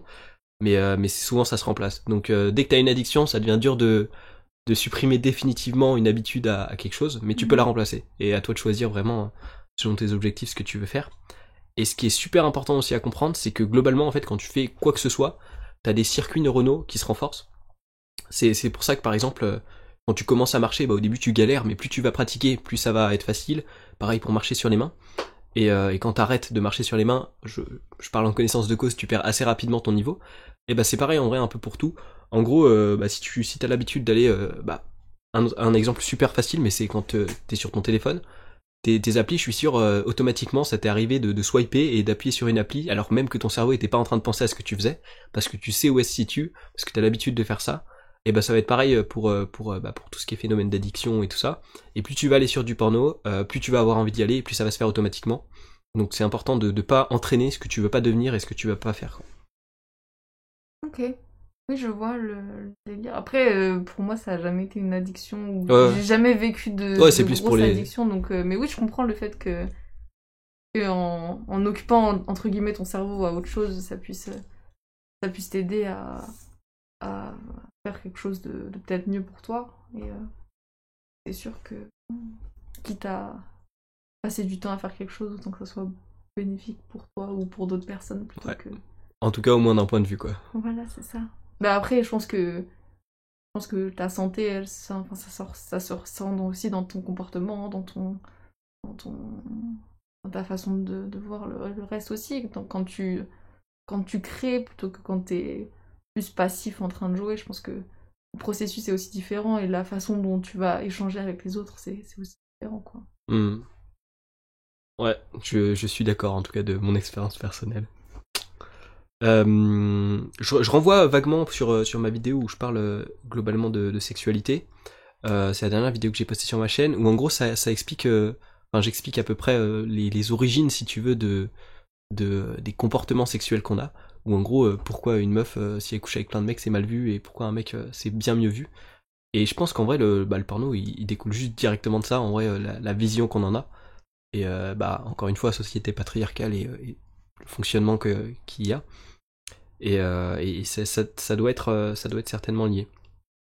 Sinon, il y a un truc, certainement, tu l'as déjà entendu, c'est avec le porno, on a accès à plus, enfin, on peut voir en une après-midi plus de meufs que tous nos ancêtres en ont vu. Je sais pas si t'as déjà entendu cette phrase. Non, c'est Sérieux? incroyable. Putain, Non, j'ai jamais je l'ai vu, entendu. je l'ai entendu partout cette phrase quand ça parle de porno. Ah, c'est Ok. abusé.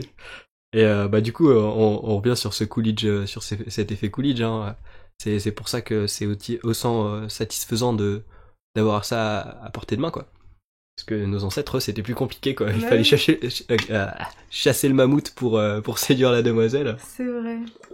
Ouais, mais c'est sûr que c'est pas étonnant. Après, je sais pas quelle vision ont les mecs sur ça. Je sais que je suis pas très sensible enfin, dans le porno, je suis pas spécialement sensible à l'acteur ou l'actrice. Je sais que Hmm. il y a des potes à moi qui connaissaient des noms et tout, et moi, Ouais, je connais des noms, mais c'est pas mes préférés, quoi. ouais, Et je trouve que ça dépend aussi, beaucoup, encore une fois, de ta consommation, mais c'est sûr qu'il y en a qui, qui vont chercher certains types de meufs, ou certains... Et moi, je suis pas du tout sensible à ça, donc peut-être que c'est moins parlant pour moi, mais... Et je me souviens pas de qui je... Enfin, moi, je suis plus... Je pense que ça dépend. Si tu cherches tel type de mec ou de meuf sur le porno, oui, ça va... tu vas être accro à chercher plus de mecs qui ont ton type ou plus de meufs qui ont ton type. Mais moi, je suis plus dans l'aspect relationnel. Et du coup, je cherche plus l'osmose entre les partenaires que tel ou tel partenaire. Et je pense que du coup, je vais pas chercher tel ou tel type et ça va pas me... En soi, j'ai pas vu tellement de personnes que ça, tu vois ce que je veux dire. ouais, mais après, t'as peut-être l'aspect, tu sais, nouveau corps, nouveau fonctionnement et tout ça, quoi. Ouais. Qui peut ajouter, entre guillemets, de la valeur Mhm. à un autre clip, quoi. Enfin, je pense. Mais oui, c'est sûr qu'on voit plus de... Enfin, voilà, quoi. T'es confronté à tellement de choses différentes que c'est à double tranchant, quoi. Mm. D'ailleurs, par rapport à ça, tu sais que selon ce que tu vois à l'écran, ce que tu produis, toi, je crois que c'est surtout pour les hommes, ça va être modifié. Je sais pas si t'as déjà entendu parler de compétition spermatique. C'est Léo Grasset de Dirty Biology qui avait fait une vidéo là-dessus. Alors c'était une étude qui était, ils étaient pas sûrs à 100% parce qu'en gros les résultats, enfin les méthodes expérimentales étaient pas significatives, mais en gros quand tu regardes du threesome, donc il y a 3 personnes, enfin, quand il y a 2 hommes et une femme, et ben le sperme que tu vas produire, il va devenir plus actif parce qu'en gros, ton cerveau, il va comprendre qu'il y a plusieurs personnes qui sont passées par là et que du coup, si tu veux être prioritaire pour féconder, bah, il faut que ça fuse quoi. Mais par contre, de l'autre côté, il y aura moins de sperme qui sera produit. Donc il y en aura moins, mais plus actif. Et c'est amusant en vrai de se dire ça en vrai. Ok, C'est donc fou. ça veut dire que vraiment ton corps il s'adapte à Ouais. la situation et à. Mm. Ok, bah purée. Ça veut dire quand c'est une orgie, ça doit être. Wow. Ça doit être très violent. Ça doit être Ok. très actif ce qui se passe. Ouais. Ok. Bah on en apprend tous les jours. Hein. J'avais quelques données un peu bateau, mais en 2018, l'industrie du porno c'est 97 milliards de bénéfices. C'est assez énorme, à pas se mentir. C'est j'avais noté, j'ai perdu. Ah oui si. C'est un tiers des recherches sur Google à peu près. Pornhub est 8e site le plus recherché. Et Xvideo, qui est un site français, est 10e. Donc bah, c'est des stats qui ont augmenté quand même pendant le confinement. Et en 2017, il y avait 60% de personnes qui se déclaraient utilisateurs réguliers. Quand même assez énorme, 60%, on va pas se mytho. Et puis sinon, dans les petits trucs un peu plus anecdotiques, en Australie, quand t'es une femme et que t'es en dessous du bonnet A, tu ne peux pas faire de porno. C'est comme quoi la superficialité, c'est vraiment un truc très propre au porno. Hein. Et l'explication, c'était que ça pouvait attirer, si tu veux, des pédophiles, ou en gros, quand t'as pas de forme, ça fait un peu plus enfant, et voilà. C'est l'explication. D'accord. Mais bon, ça reste une ouverture d'esprit limitée quand même. C'est discutable, ouais. C'est clairement discutable. Je sais pas si t'avais entendu parler du fait que l'Angleterre, il voulait imposer des restrictions. En gros, tu devais justifier que t'avais 18 ans pour accéder à ça. Mhm. Et bah, ce qui s'est passé, c'est qu'en fait, ils ont reporté, je crois que c'était en avril 2019, il me semble qu'ils avaient prévu de faire ça, pour 6 mois après. Ils ont reporté de 6 mois et finalement, ils ont annulé. Parce que il y avait potentiellement des fuites de données si ça se passait comme ça. Mais c'était une démarche intéressante qu'on a fait flipper plus d'un. En tout cas, ça m'étonnerait pas. Mhm. Je sais pas s'il y a beaucoup de... Si, il y a des pays où le porno est illégal, en tout cas. Tu peux faire de la prison. Je sais plus quel pays, je crois que c'est un pays d'Europe de l'Est, où tu peux faire jusqu'à 3 ans de prison, juste si t'as regardé du porno. Voilà. D'accord. Quel plaisir. Bah après, il y a aussi... Enfin, la consommation du porno est aussi très mal vue. Et dans beaucoup de religions aussi, et je pense que ça joue énormément, mais c'est sûr que... C'est sûr que la consommation du porno devrait changer, ça c'est sûr, parce que bah enfin, même nous on l'a vu, le fait que on soit confronté à ces images aussi jeunes, c'est quand même compliqué, mais je pense que il faut trouver une solution qui rendrait ça meilleur, mais quelle est la bonne solution, ça c'est encore compliqué à savoir, parce que je pense que après le fait d'encourager de mettre ses données en disant bah voilà j'ai bien 18 ans, regardez ma carte vitale, ma carte d'identité ou quoi, enfin voilà. Je pense que ça ferait basculer une partie encore moins légale du porno que ce qui est maintenant, et que maintenant que tu peux télécharger toutes les vidéos que tu veux, ça veut dire que les gens ils auraient des vidéos, enfin je suis pas sûre que ça soit la meilleure solution quoi. Ouais, puis il y aurait même une espèce de marché noir en fait qui se mettrait en place, donc ce serait pas si efficace que ça quoi. Ouais. Comme pour le streaming et tout ça en vrai. Hier en me renseignant, je suis tombé sur pas mal de témoignages. Là c'est le moment où je dis que toutes les sources seront en description, donc je vous invite vraiment à aller les voir, parce que les témoignages, un rapport de témoignage c'est pas super intéressant, peut-être mieux d'aller les voir en vrai. Il y a eu un témoignage, je sais plus, d'une actrice dont je ne connais plus le nom, et de Mia Khalifa, qui est globalement, je crois, un des noms les plus connus dans le porno, où en gros il disait que la plupart des personnes, enfin notamment dans les filles, qui étaient recrutées, si tu veux, elles étaient déjà assez faibles mentalement, et il y avait un besoin de, je sais pas, de reconnaissance, si tu veux. Et même des fois, ils les détruisent encore plus mentalement pour qu'elles acceptent de faire certains trucs qu'elles auraient pas forcément accepté. Il y a beaucoup de maladies sur les tournages. Alors je crois que c'est un peu mieux régulé. Il y a des tests, je crois, toutes les 2 semaines. Il y a certaines personnes qui sont testées toutes les 2 semaines. Mais il y a des tests, en gros, je crois que c'était la syphilis, où en gros tu peux l'avoir de manière active ou non active, si tu veux. Et à partir du moment où tu l'as eu une fois dans ta vie, t'es testé positif en permanence, donc c'est flou, tu vois. Donc c'est compliqué des fois pour certains de savoir comment s'y prendre, et ça peut vraiment détruire des vies, les maladies sexuelles. D'ailleurs, protégez-vous, hein, profitons-en tant qu'on est là. Et puis, sinon, ouais, bah, il y a quand même cet aspect assez fantasy du porno où c'est vraiment très, très faux. Et d'ailleurs, tu sais que c'est un truc qu'on retrouve dans pas mal de choses, mais en gros, ce que tu vois, ça vraiment, ça façonne ta perception de la chose, en fait. Je sais qu'il y a eu, c'était je crois, dans Influence et Manipulation, où en gros, il expliquait que, bah, quelqu'un qui est un acteur qui fait toujours des rôles positifs, il va être vu comme vachement charismatique et tout ça. Et il y a même un présentateur météo.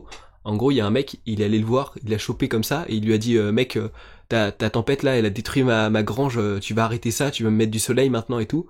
Et vraiment, on a l'impression que vraiment, ça paraît évident, non mais attends, c'est absurde, mais il y a quand même un gros impact sur le cerveau, et il faut bien comprendre que ces gens-là, du coup, souvent, bah après, dans leur vie, elles sont vues comme vraiment bah, des salopes, pour reprendre le terme de certains, ou des personnes qui sont vraiment genre des prostituées, quoi. Et c'est assez compliqué des fois pour reprendre une vie sociale et professionnelle. Il y a aussi pas mal de viols et de traumatismes sexuels. Des fois, c'est vraiment à la limite de légalement, on peut considérer ça comme un viol, si tu veux. En gros, bah déjà, ils savent pas forcément ce qui va se passer sur le tournage. Donc, il y a pas mal d'imprévus, notamment pour les filles. En gros, les hommes, je sais pas s'ils sont speechés sur ce qu'ils doivent faire ou s'ils sont là en mode bah vas-y en impro. Mais les filles, globalement, elles savent pas trop ce qui se passe et elles ont pas trop le pouvoir de dire non sur le tournage. Donc c'est assez chaud de ce côté-là. Il y a pas mal de personnes qui sont encouragées à prendre des drogues dures. Des trucs genre en mode ouais, tu vas tenir plus longtemps ou je sais pas quoi. Et c'est un flacon où c'est tout marqué en chinois, tu comprends pas un mot, donc tu le prends et t'es shooté toute la journée. Il y a des contrats aussi qui sont assez piégeux, où soit c'est dans des langues que tu connais pas, soit c'est entre recrutes très jeunes et du coup ton contrat tu comprends pas tout et t'es engagé pendant des années à faire des trucs, t'as pas le droit de dire non. C'est assez badant, c'est Mia Khalifa justement qui parle de ces contrats. Il y a du trafic sexuel aussi, des personnes qui sont pas forcément majeures non plus. Beaucoup d'intimidation pour certains trucs. Et il y a eu j'ai vu un contraste entre la France et les États-Unis dans l'industrie porno. Il y a Cara Saint-Germain qui en parlait sur YouTube, qui a maintenant une chaîne YouTube et elle en parle un petit peu. En gros, en France, t'es nettement plus mal payé apparemment qu'aux États-Unis. J'ai pas les chiffres exacts, mais il me semble que qu'elle parlait de ça. Et t'as pas d'agent, tu sais, comme dans le cinéma où tu peux avoir un agent qui démarche certaines boîtes de prod. En France, c'est illégal.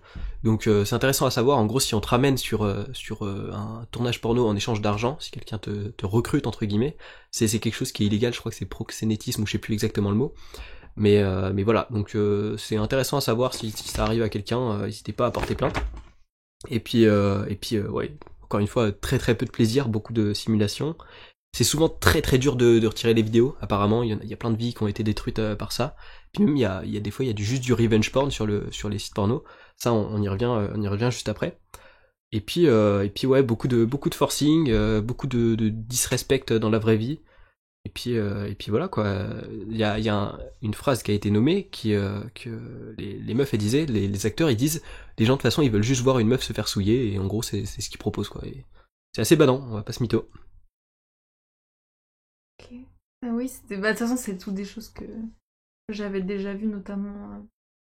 Bah, Cara Saint-Germain, j'avais vu pas mal de ces vidéos, et c'est vrai que revenir à une vie, entre guillemets, normale quand t'as été actrice porno, c'est super compliqué, parce que cette fille, elle est très douée pour le cinéma, en général. Enfin, elle a tourné dans...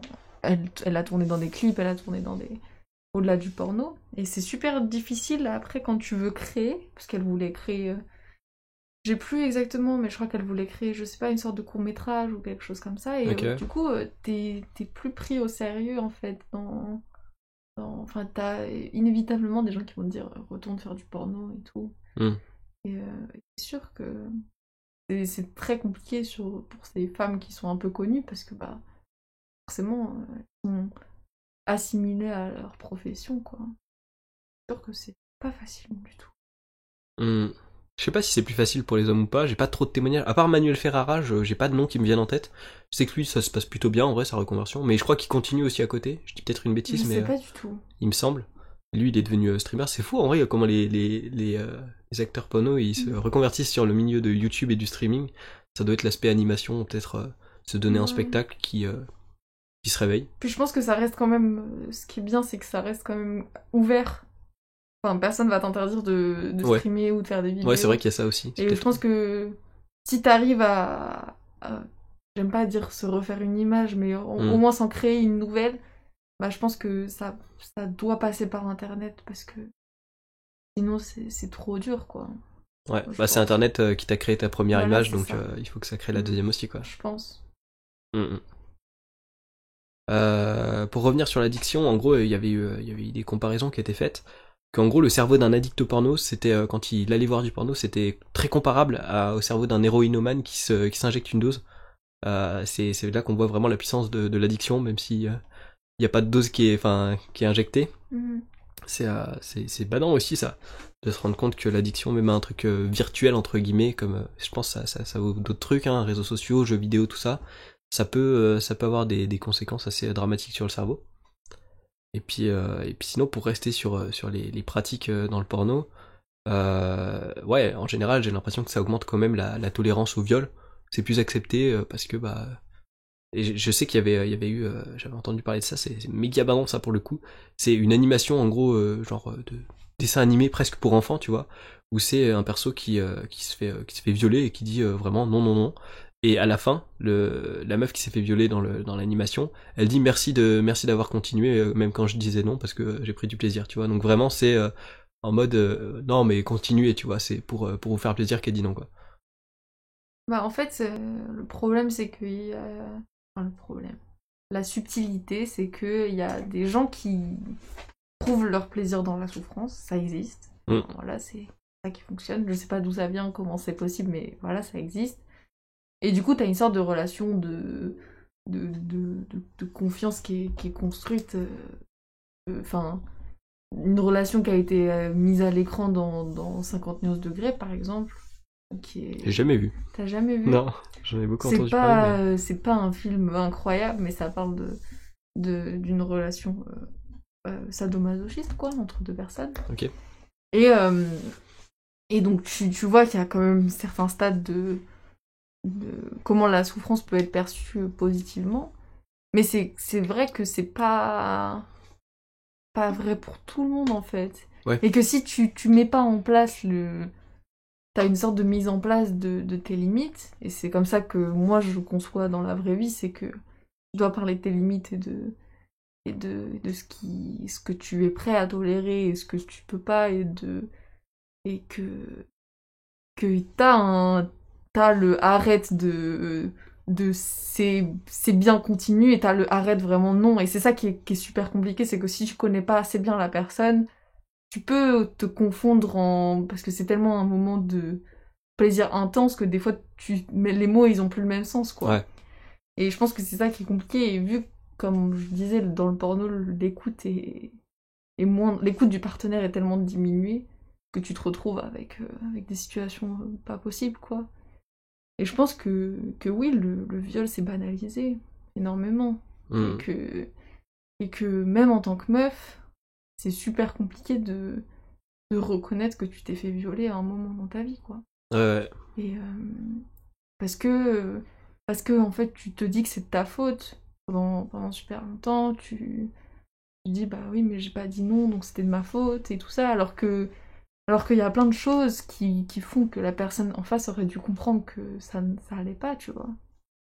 Et ouais, je pense que le porno, ça encourage pas la vision du consentement, en fait, chez les hommes notamment, qui pour moi sont pas assez à l'écoute de leur partenaire, tu vois, en disant est-ce que ça va, est-ce que ça se passe bien, parce que bah malgré tout, quand t'es un mec, même s'il y a de la domination de femmes, etc., mais quand t'es une meuf, t'es plus passive que quand t'es un mec, en fait. Et du coup, toute la vision du consentement est tellement floue dans le porno que je pense que ça engendre aussi un énorme nombre de viols de meufs jeunes, en fait, qui savent juste pas trop dans quoi elles mettent les pieds, tu vois.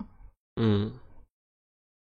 Ouais, c'est certain. Bah, de toute façon, même quand on voit que même dans le porno, il y a presque des viols, des fois, même juste pas presque, des fois complètement, c'est compréhensible que ce soit interprété comme ça, quoi. Que ce soit ah bon, bah il a le droit de la violer en vidéo, bon bah si j'ai le droit de faire ça, alors allez, faisons-le, quoi. Tu vois, c'est assez... ça encourage presque le Mhm. truc, tu vois. Mais oui, mais je pense que mais ça c'est encore une fois lié au plaisir masculin et à l'absence de considération pour ce que les filles ressentent. Et je pense que c'est aussi compliqué dans le sens où on a tellement. Notre façon de prendre du plaisir est tellement différente. Enfin, nos organes sont différents, tout Mhm. est différent en fait. Et c'est super compliqué d'expliquer ce que tu ressens quand ça va pas en fait. Et je pense que c'est ça aussi, c'est arriver à prendre le temps de dire bah non, là ça fait mal ou là ça fait. Et je pense que c'est quelque chose qu'il faut arrêter de se dire oui ça fait mal mais ça passera ou ça ira mieux dans 5 minutes, dans 10 minutes. Et je pense que c'est ça qu'il faut aussi dire aux gens, c'est que bah t'as le droit d'arrêter en fait. Mhm. Même si ça fait 2 minutes, 3 minutes, 30 secondes, t'as le droit de dire bah non ça va pas, juste parce que Mhm. ça va pas et même si tu sais pas pourquoi. Et, euh, et je pense que oui, le porno ça encourage pas dans cette voie parce que enfin, t'as tellement de vidéos de meufs qui souffrent, enfin, c'est incroyable de voir le nombre de. Que ce soit dans la brutalité, que ce soit dans les accidents aussi, enfin, voilà, il y a tellement de choses que je pense que t'es quasiment formaté à ressentir la douleur de l'acte quand t'es une meuf, ce qui n'est pas normal du tout, quoi. Mhm. Donc, mais c'est sûr que c'est une industrie qui est très cruelle envers les meufs, ça c'est. Mhm. Après, on parle beaucoup des meufs, mais je pense qu'il y a des mecs qui peuvent être touchés aussi. C'est pas parce qu'on en parle moins que ça existe pas. Style, je sais pas, genre une meuf qui vend un truc ultra SM, mais pour les mecs, tu vois, genre le mec qui se fait torturer de ouf, et qui propose à son mec, et le mec qui veut faire le bonhomme, tu sais, l'esprit patriarcal, ouais, ouais, bah grave et tout, Mhm. moi je peux supporter ça, et au final, qui va se forcer. Ça marche dans les deux sens, vraiment, il y a pas de. Mhm. Ouais, il faut savoir faire gaffe, savoir communiquer, Ouais. et puis poser ses limites des deux côtés. Ouais. C'est ça, c'est que d'un côté, ça encourage, le porno, ça encourage tes fantasmes à aller vraiment loin Mhm. selon ce que tu regardes, quoi. Et je pense que oui, c'est sûr que parler de. Mais c'est une fois de plus, c'est la communication, quoi. Donc Mhm. si tu. Ça dépend comment tu abordes le fantasme aussi, parce que c'est ok d'avoir des fantasmes. Enfin, tout le monde a des fantasmes, et c'est normal, mais après, c'est comment tu l'abordes avec la personne en face. Et il y a beaucoup de gens qui abordent mal leurs fantasmes. Si bien que ça fait culpabiliser l'autre s'il dit non, tu vois.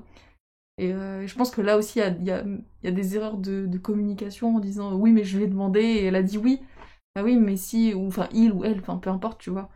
Mais si la personne en face, elle t'a dit, tu lui as dit bah j'ai vraiment envie de faire ça parce que là je m'ennuie, ou tu vois, tous des trucs comme ça, bah après t'en viens à faire culpabiliser l'autre Mhm. et l'autre arrive pas à dire non, quoi. Ouais, ouais.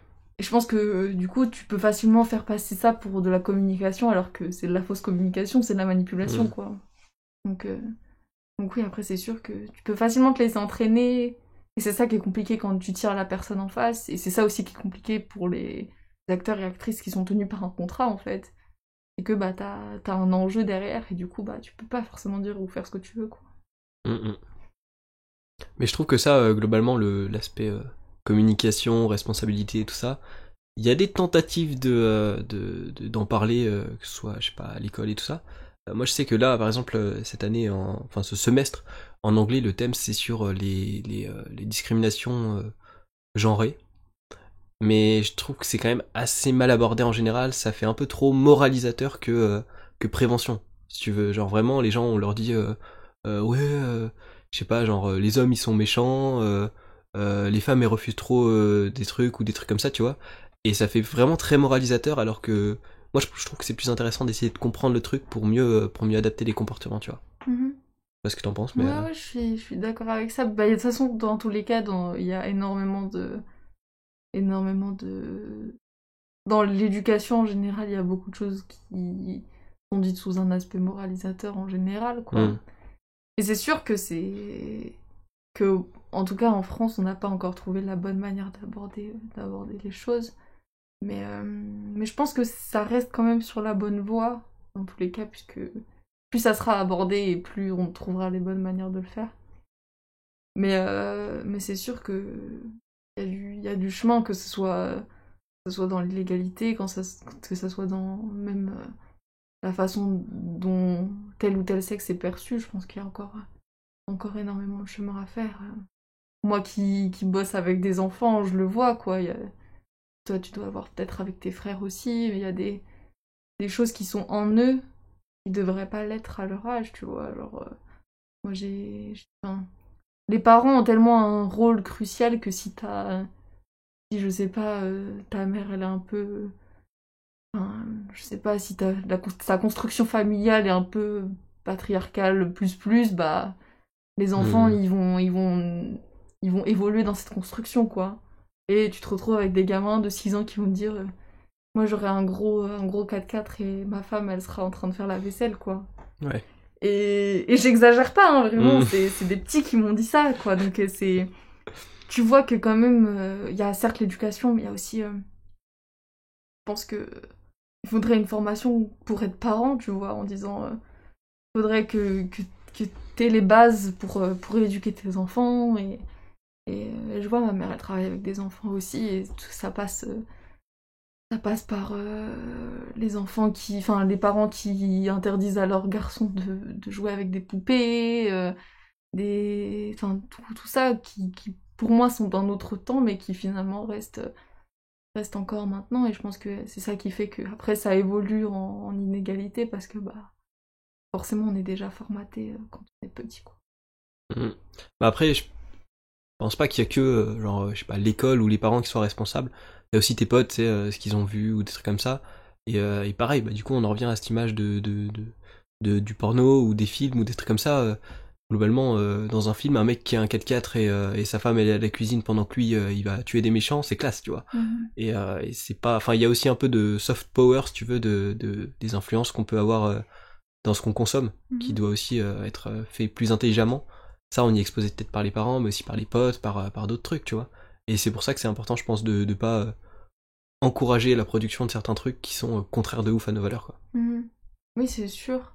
Mais après, c'est compliqué parce que bah c'est un combat qui est... Enfin, l'égalité homme-femme, c'est un combat qui est super long.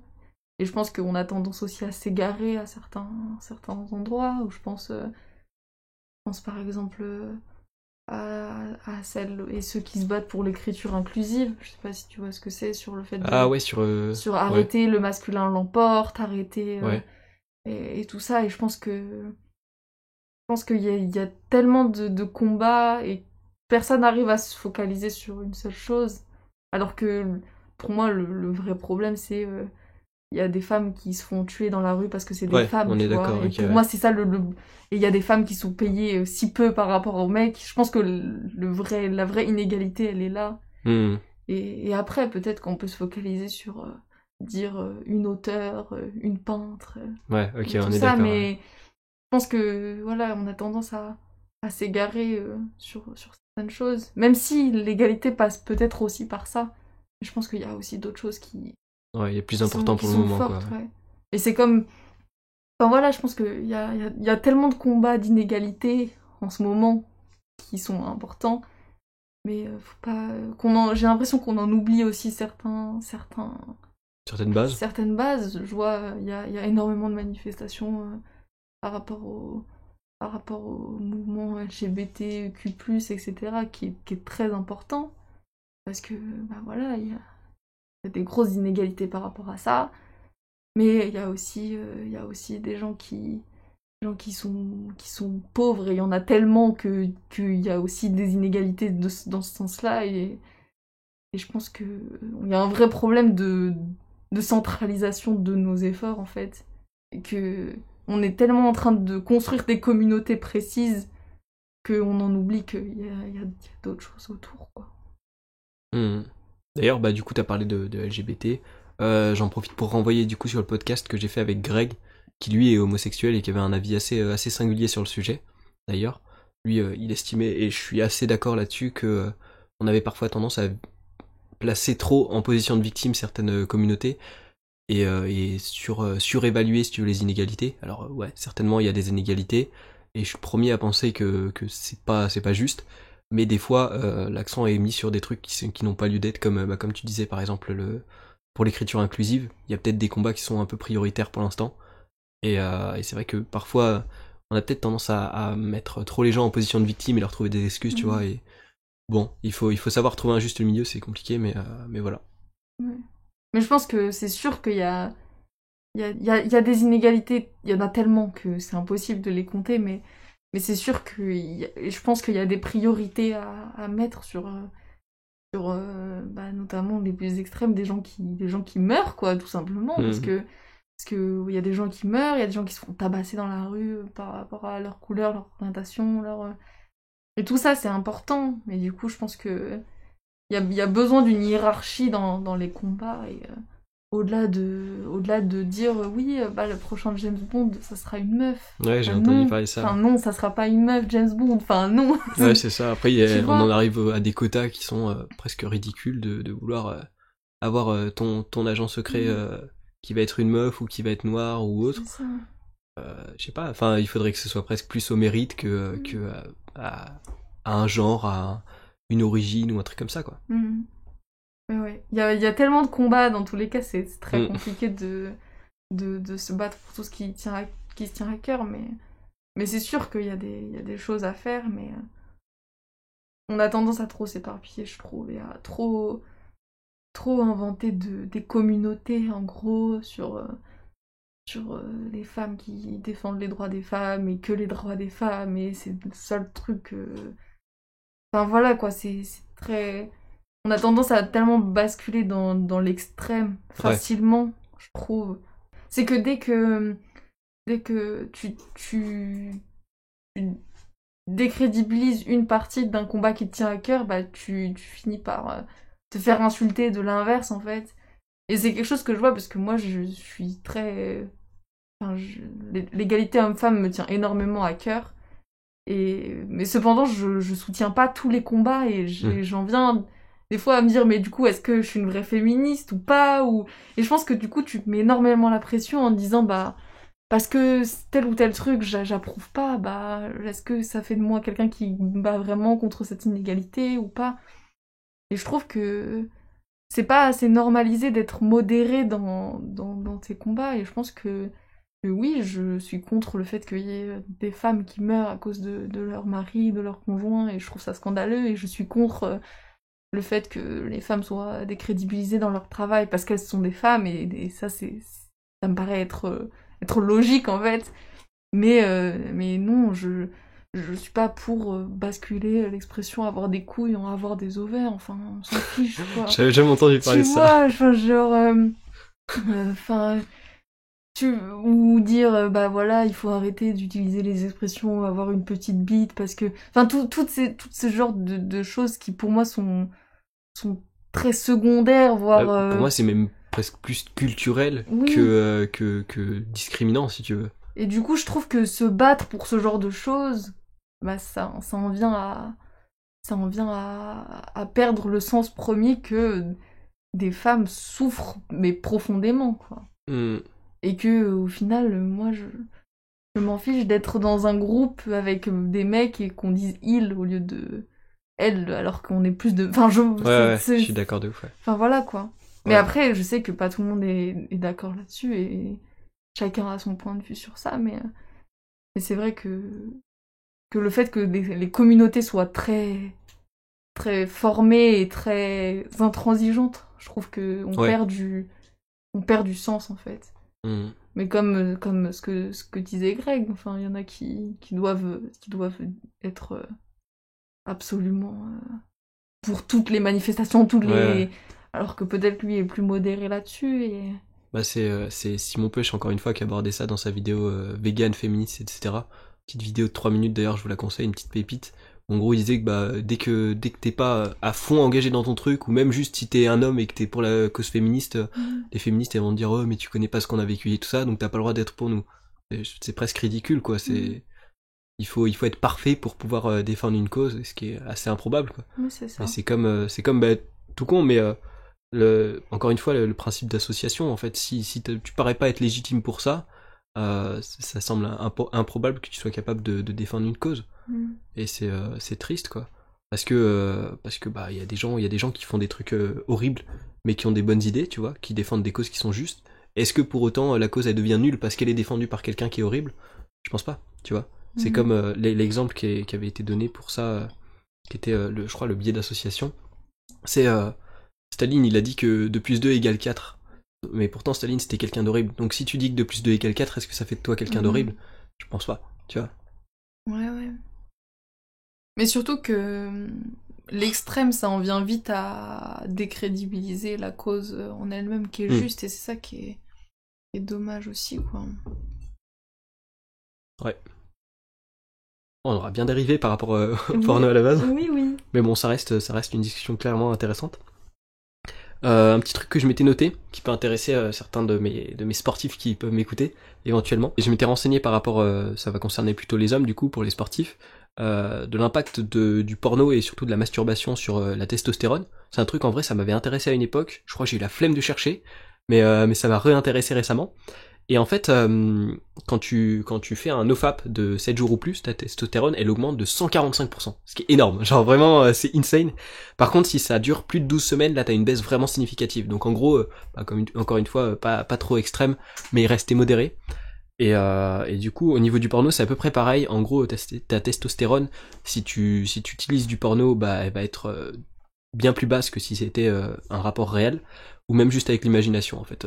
Si tu te branles avec de l'imagination, c'est beaucoup moins négatif pour ta testostérone que si tu te branlais sur du porno. Donc voilà, petit truc intéressant pour tous ceux qui sont en prise de masse et qui veulent péter les perfs, évitez ça. Voilà, ça fait une raison de plus d'éviter le porno. Mais encore une fois, l'idée n'est pas d'être moralisateur, mais plus de comprendre l'impact du truc. Et puis voilà, dans l'ensemble, c'est à peu près tout. On va bien discuter. Ouais, du coup, j'en profite pour parler d'un truc qui peut peut-être en intéresser certains, qui va être du coup comment dire, l'éducation sexuelle, si on veut. En gros, aujourd'hui, la majorité des jeunes, en général, ils trouvent leur éducation sexuelle à travers le porno, notamment, parce que c'est un truc qui est pas assez abordé en dehors de ça, vu que ça reste trop tabou. Et puis aussi, il y a l'aspect que nos parents, par exemple, s'ils voulaient découvrir comment fonctionnait, je sais pas, le sexe du sexe opposé, ils ouvraient un dictionnaire, tu vois, et ils avaient la réponse. Mais aujourd'hui, le dictionnaire, c'est Internet. Et sur Internet, selon tes recherches, tu peux tomber directement sur du porno comme première réponse. Et du coup, ça fait que c'est encore plus accessible et que parfois même tu tombes dessus sans vraiment le vouloir. Et du coup, à ce niveau-là, l'éducation sexuelle, certainement qu'il y a un travail à faire, soit de la part de l'école, soit de la part des parents, soit les deux. Mais ce qui est conseillé en général, c'est du coup de ne pas faire ça un tabou, si tu veux. Parce que c'est comme pour les drogues, en fait, tu connais pas vraiment l'impact des drogues sur toi, parce que on n'en parle pas. Parce que il faut pas parler des drogues, c'est mal et tout ça. Pareil pour le sexe, du coup, vu que on n'en parle pas, ça concerne que ceux qui en font ou quoi, ça va pas être parlé aux enfants. Du coup, ils savent pas trop comment se situer, comment ça fonctionne et tout ça. Et peut-être que changer ça, ça permettrait d'éviter certaines dérives. Donc pour ça, il y a plusieurs solutions. On peut partager ce podcast qui aborde ça de manière décomplexée.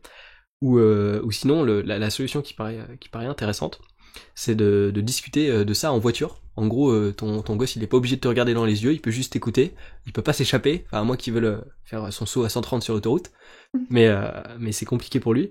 Et puis voilà, il faut juste essayer de pas être trop moralisateur, de pas dire parce que pour avoir vécu du coup la discussion, de pas dire oh ouais, t'as regardé du porno, c'est super mal ce que t'as fait, t'es fou et tout. De pas faire culpabiliser les gens, pas les faire complexer, mais plutôt de leur dire voilà, il faut comprendre que c'est pas comme ça que ça fonctionne. Et peut-être même, je pense que même le mieux c'est de faire ça avant même d'être exposé au porno en fait, parce que je pense vraiment que le porno ça biaise tes potentielles relations d'après, surtout quand t'as jamais eu de relation sexuelle. À mon avis, ça a encore plus d'impact de t'être fait ton premier avis sur la chose à travers un truc virtuel, quoi. Voilà, je sais pas ce que t'en penses. C'est surtout que ça rend un peu la sexualité centrale dans tes relations, alors que oui, je veux dire, c'est important, mais n'empêche que c'est pas ce qui fait la relation, et c'est pas en commençant, enfin, le commencement de la vie sexuelle ça doit pas être vécu comme une pression, même si ça l'est inconsciemment, mais ce que je veux dire, c'est que c'est pas obligé d'être comment dire, d'être calculé, et je trouve que c'est ça aussi qui fait que si tu tombes vite sur du porno, t'as l'impression que il faut vite que tu te mettes à avoir ce genre de relation avec des gens, alors que c'est pas vraiment le cas, et qu'il y a même très peu de chances que t'arrives à ce que tu peux voir dans du porno avec une vraie personne, quoi. À part si c'est absolument dingue et tout ça, mais n'empêche que voilà, je pense qu'il y a aussi faut garder à l'esprit, mais c'est pas grave d'en regarder, même si t'as moins de 18 ans, même si, enfin, c'est pas dramatique en soi. Mais je pense qu'il faut arriver à percevoir avec quel recul tu peux regarder ça et d'avoir conscience que ça passe pas forcément comme ça dans la vraie vie, quoi. C'est ça. De toute façon, le recul, c'est toujours important. C'est comme quand on te donne une info, vérifier si elle est vraie. Bah, le porno, c'est pareil. Comprendre si est-ce que c'est vraiment comme ça que ça fonctionne, est-ce que c'est comme ça que moi je veux aborder le truc, etc. Je pense que ça reste intéressant d'avoir du recul sur à peu près tout, et le porno, c'est important aussi. Ouais, surtout que t'as des trucs improbables où même toi limite ça défie les lois de la gravité, quoi. Des moments où tu mais pourquoi non. Donc ouais, je pense que ça reste important. Et puis même pour en revenir à ce que tu disais sur l'imagination, il y a pas mal de gens qui écrivent des récits érotiques. Et c'est assez intéressant parce que bah déjà ça développe ton imagination, ce qui est sympathique, quoi. Ouais. Et ça fait lire aussi. Et ça fait lire. Ce qui se perd de plus en plus. Ce qui est aussi cool. Enfin, il y a plein de positifs. Et je trouve que c'est peut-être pas... C'est moins connu que le porno et ça demande un petit peu plus d'efforts parce que bah forcément... tu lis, quoi. Mais je trouve que c'est quand même assez intéressant d'aborder différemment l'érotisme et tu peux avoir des trucs très explicites à l'écrit, comme tu peux avoir dans le porno, et tu peux avoir des trucs très soft, très romancés, très bien écrits, enfin, il y a plein de choses comme ça, et je trouve que c'est assez intéressant aussi de peut-être s'interroger sur est-ce qu'il n'y a pas d'autres formes de porno qui seraient plus positives, quoi. Ouais, trouver des alternatives en gros, ouais. Comme ce que tu disais sur le fait de reporter ton addiction sur quelque chose d'autre. Ouais, c'est vrai. Je pense que ça peut aussi passer par un changement de consommation qui peut quand même procurer du plaisir et qui peut être cool, quoi. Ouais, parce que surtout, vraiment, l'important, c'est de pas en faire des tabous. Je crois que c'est dans les pays asiatiques où il y a, genre, notamment Japon, je crois, et peut-être la Corée, où en gros, il y a enfin, c'est assez tabou, si tu veux, la sexualité, et c'est les pays dans lesquels on a le plus de dérives sexuelles, il y a des trafics de ouf. Je sais que c'est Tev, ici Japon, qui faisait des vidéos qui parlaient de ça. Ça fait un petit moment, je crois. Mais il parlait vraiment de toutes ces dérives, de ces trucs-là. Il y a des bails de ouf. Genre, sur Amazon, ils te revendent des fringues d'écolières parce qu'ils sont tous en chien. Parce que c'est un truc dont tu parles pas. Et du coup, t'es le seul à pouvoir y accéder. Tu peux pas en parler à tes potes et tout ça. Et c'est assez badant, quoi. Oui, c'est sûr. Mais de toute façon, enfin, on a vu que plus tu interdis et plus ça mène aux dérives, quoi. Mais ça, c'est pas seulement les images, c'est aussi plein de choses, quoi. C'est sûr que pour moi, interdire le porno, ça serait stupide parce que tu te retrouves à... Le point positif du porno, c'est quand même que tu peux chercher ce que tu veux et que t'as quand même énormément de choix.